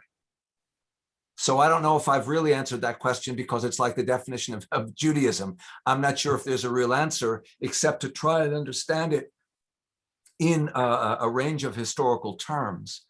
And that leads me to the question about the Spherehood. If I can try and answer that concisely. So there is this idea of these 10 elements, these 10 Spherehood, the lowest being kingdom, Malchut, the uppermost being crown, and down from crown you have wisdom and understanding, and it works its way down through beauty and judgment and so on. And they're organized, typically, they're understood to be organized as a kind of top to bottom, bottom to top, along a central axis with two side axes, so that you end up with a series of triads. And the three things I would repeat about them is, one, that the tendency is well, one is not repeating, one is adding, that the Sphirot are often conceived of as a tree. So a tree has its roots in the ground, in the earth, and its branches in heaven. So a kind of bridge between God and ourselves, between heaven and earth. It's also conceived as superimposable on the figure of a human. So these different attributes are associated with different aspects of what we are, voluntary and involuntary processes, for example, active and passive processes, for example. And in that context, we end up with male and female as well. But I remind you that to imagine it as a kind of two-dimensional image is to misimagine it.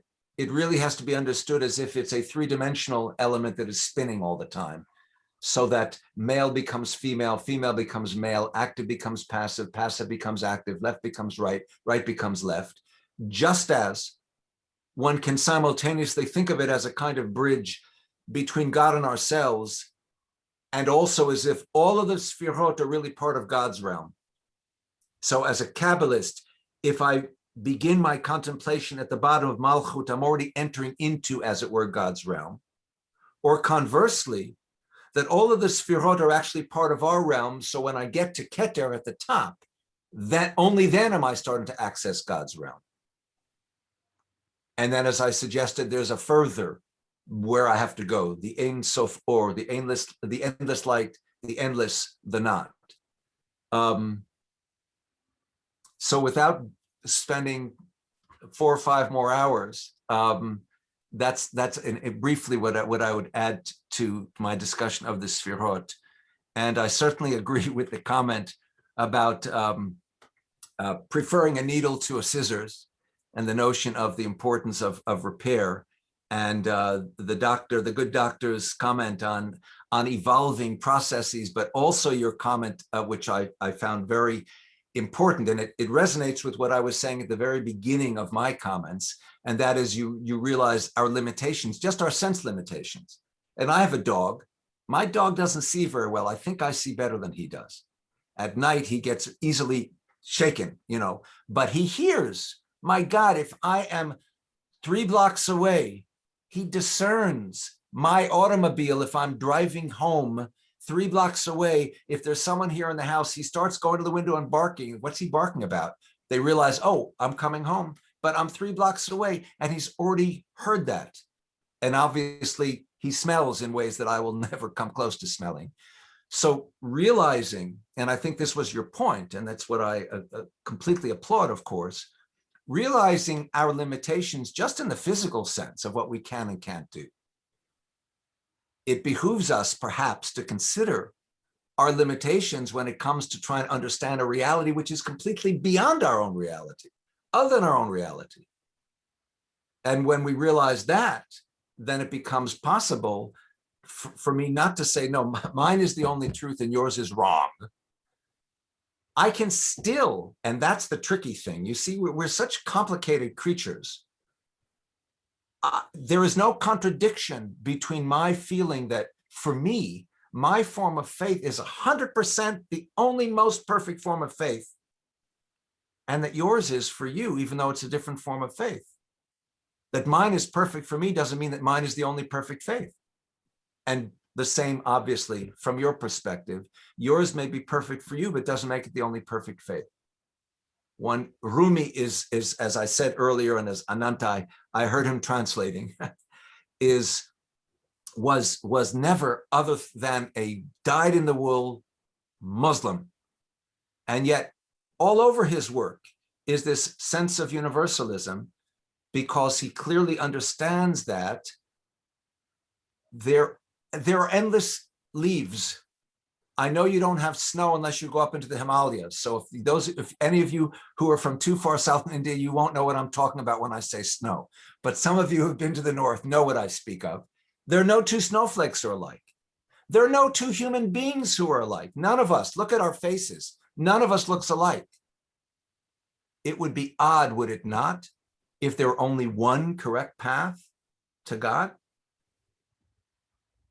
And yet our history, alas, reflects our propensity as humans to think in much more, I'll repeat it again, ego-bound, because I think that's where it is, my own ego or my own insecurities that make me afraid that if I acknowledge your form of faith, that somehow I'll be denying in some way, shape, or form my own.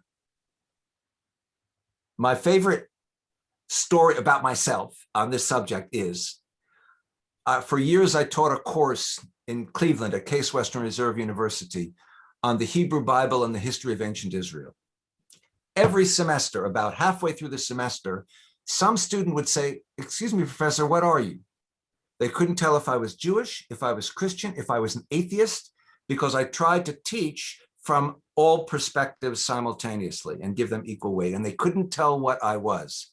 And I was very proud of that, because, I mean, not that I would deny what I am, but it meant that I was succeeding in not overweighting, from my particular perspective, the interpretation of the text.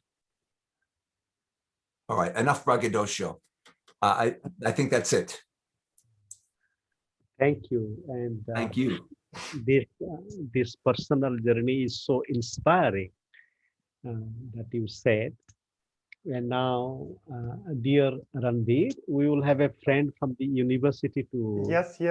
We have a faculty of English, Dr. Devendra Tiwari, and we want to listen more and more, sir. It was very, very thought-provoking lecture. But since we have limitation of time, so I'm going to invite Dr. Devendra Tiwari for the vote of the thanks.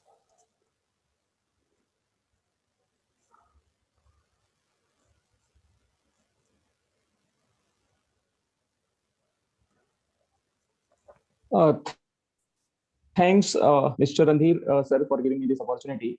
Really, I was deeply...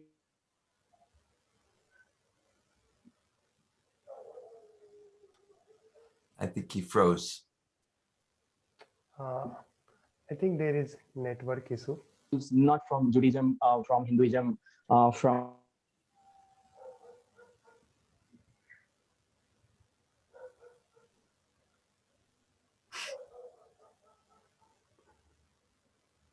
me to read deep and know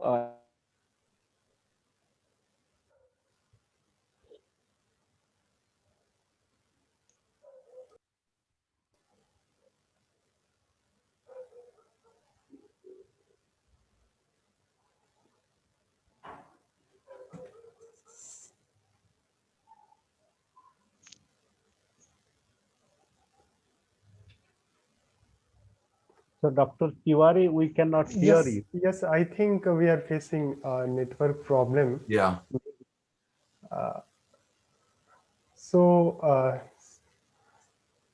Devend? Yes. Yes. Am I audible? No, you were not audible. Continue? Yes, you have to start Now, again. am I audible? Yes, Yes. yes, Okay, audible. okay. So I was giving my sharing my observation that really it was a nice session, and definitely I'm mesmerized by the thought-provoking dialogue went on throughout the session, and particularly Professor Uri, who did not only gave his insights from Judaism, but from Islam, from Hinduism, and all over the sects in such a nice way that has created a thrust in me, and definitely I would like to explore it. So, to propose my vote of thanks, I must say namaste, everybody present here. I'm Dr. Devendra K. Tiwari, Assistant Professor of English at Raffles University, Neemrana. And it's my honor and privilege to extend a vote of thanks on this August moment. And in this series, I would like to thank Mr. Randhir Gautam, the head School of Humanities and Social Sciences, Raffles University, the convener of the dialogue, and Professor Anant Kumar Giri, sir, professor at Madras Institute of Development Studies, the moderator of today's dialogue, for giving me this opportunity to extend the vote of thanks. On behalf of School of Humanities and Social Sciences, Raffles University, Neemrana, Rajasthan, India, and Raise Global Foundation, USA, Vishwaneedam Center for Asian Blossoming, I would like to thank our chief guest and speaker of today's session, Professor Ori Z, professor at Georgetown University, USA, who graced us with his benign presence and guidance.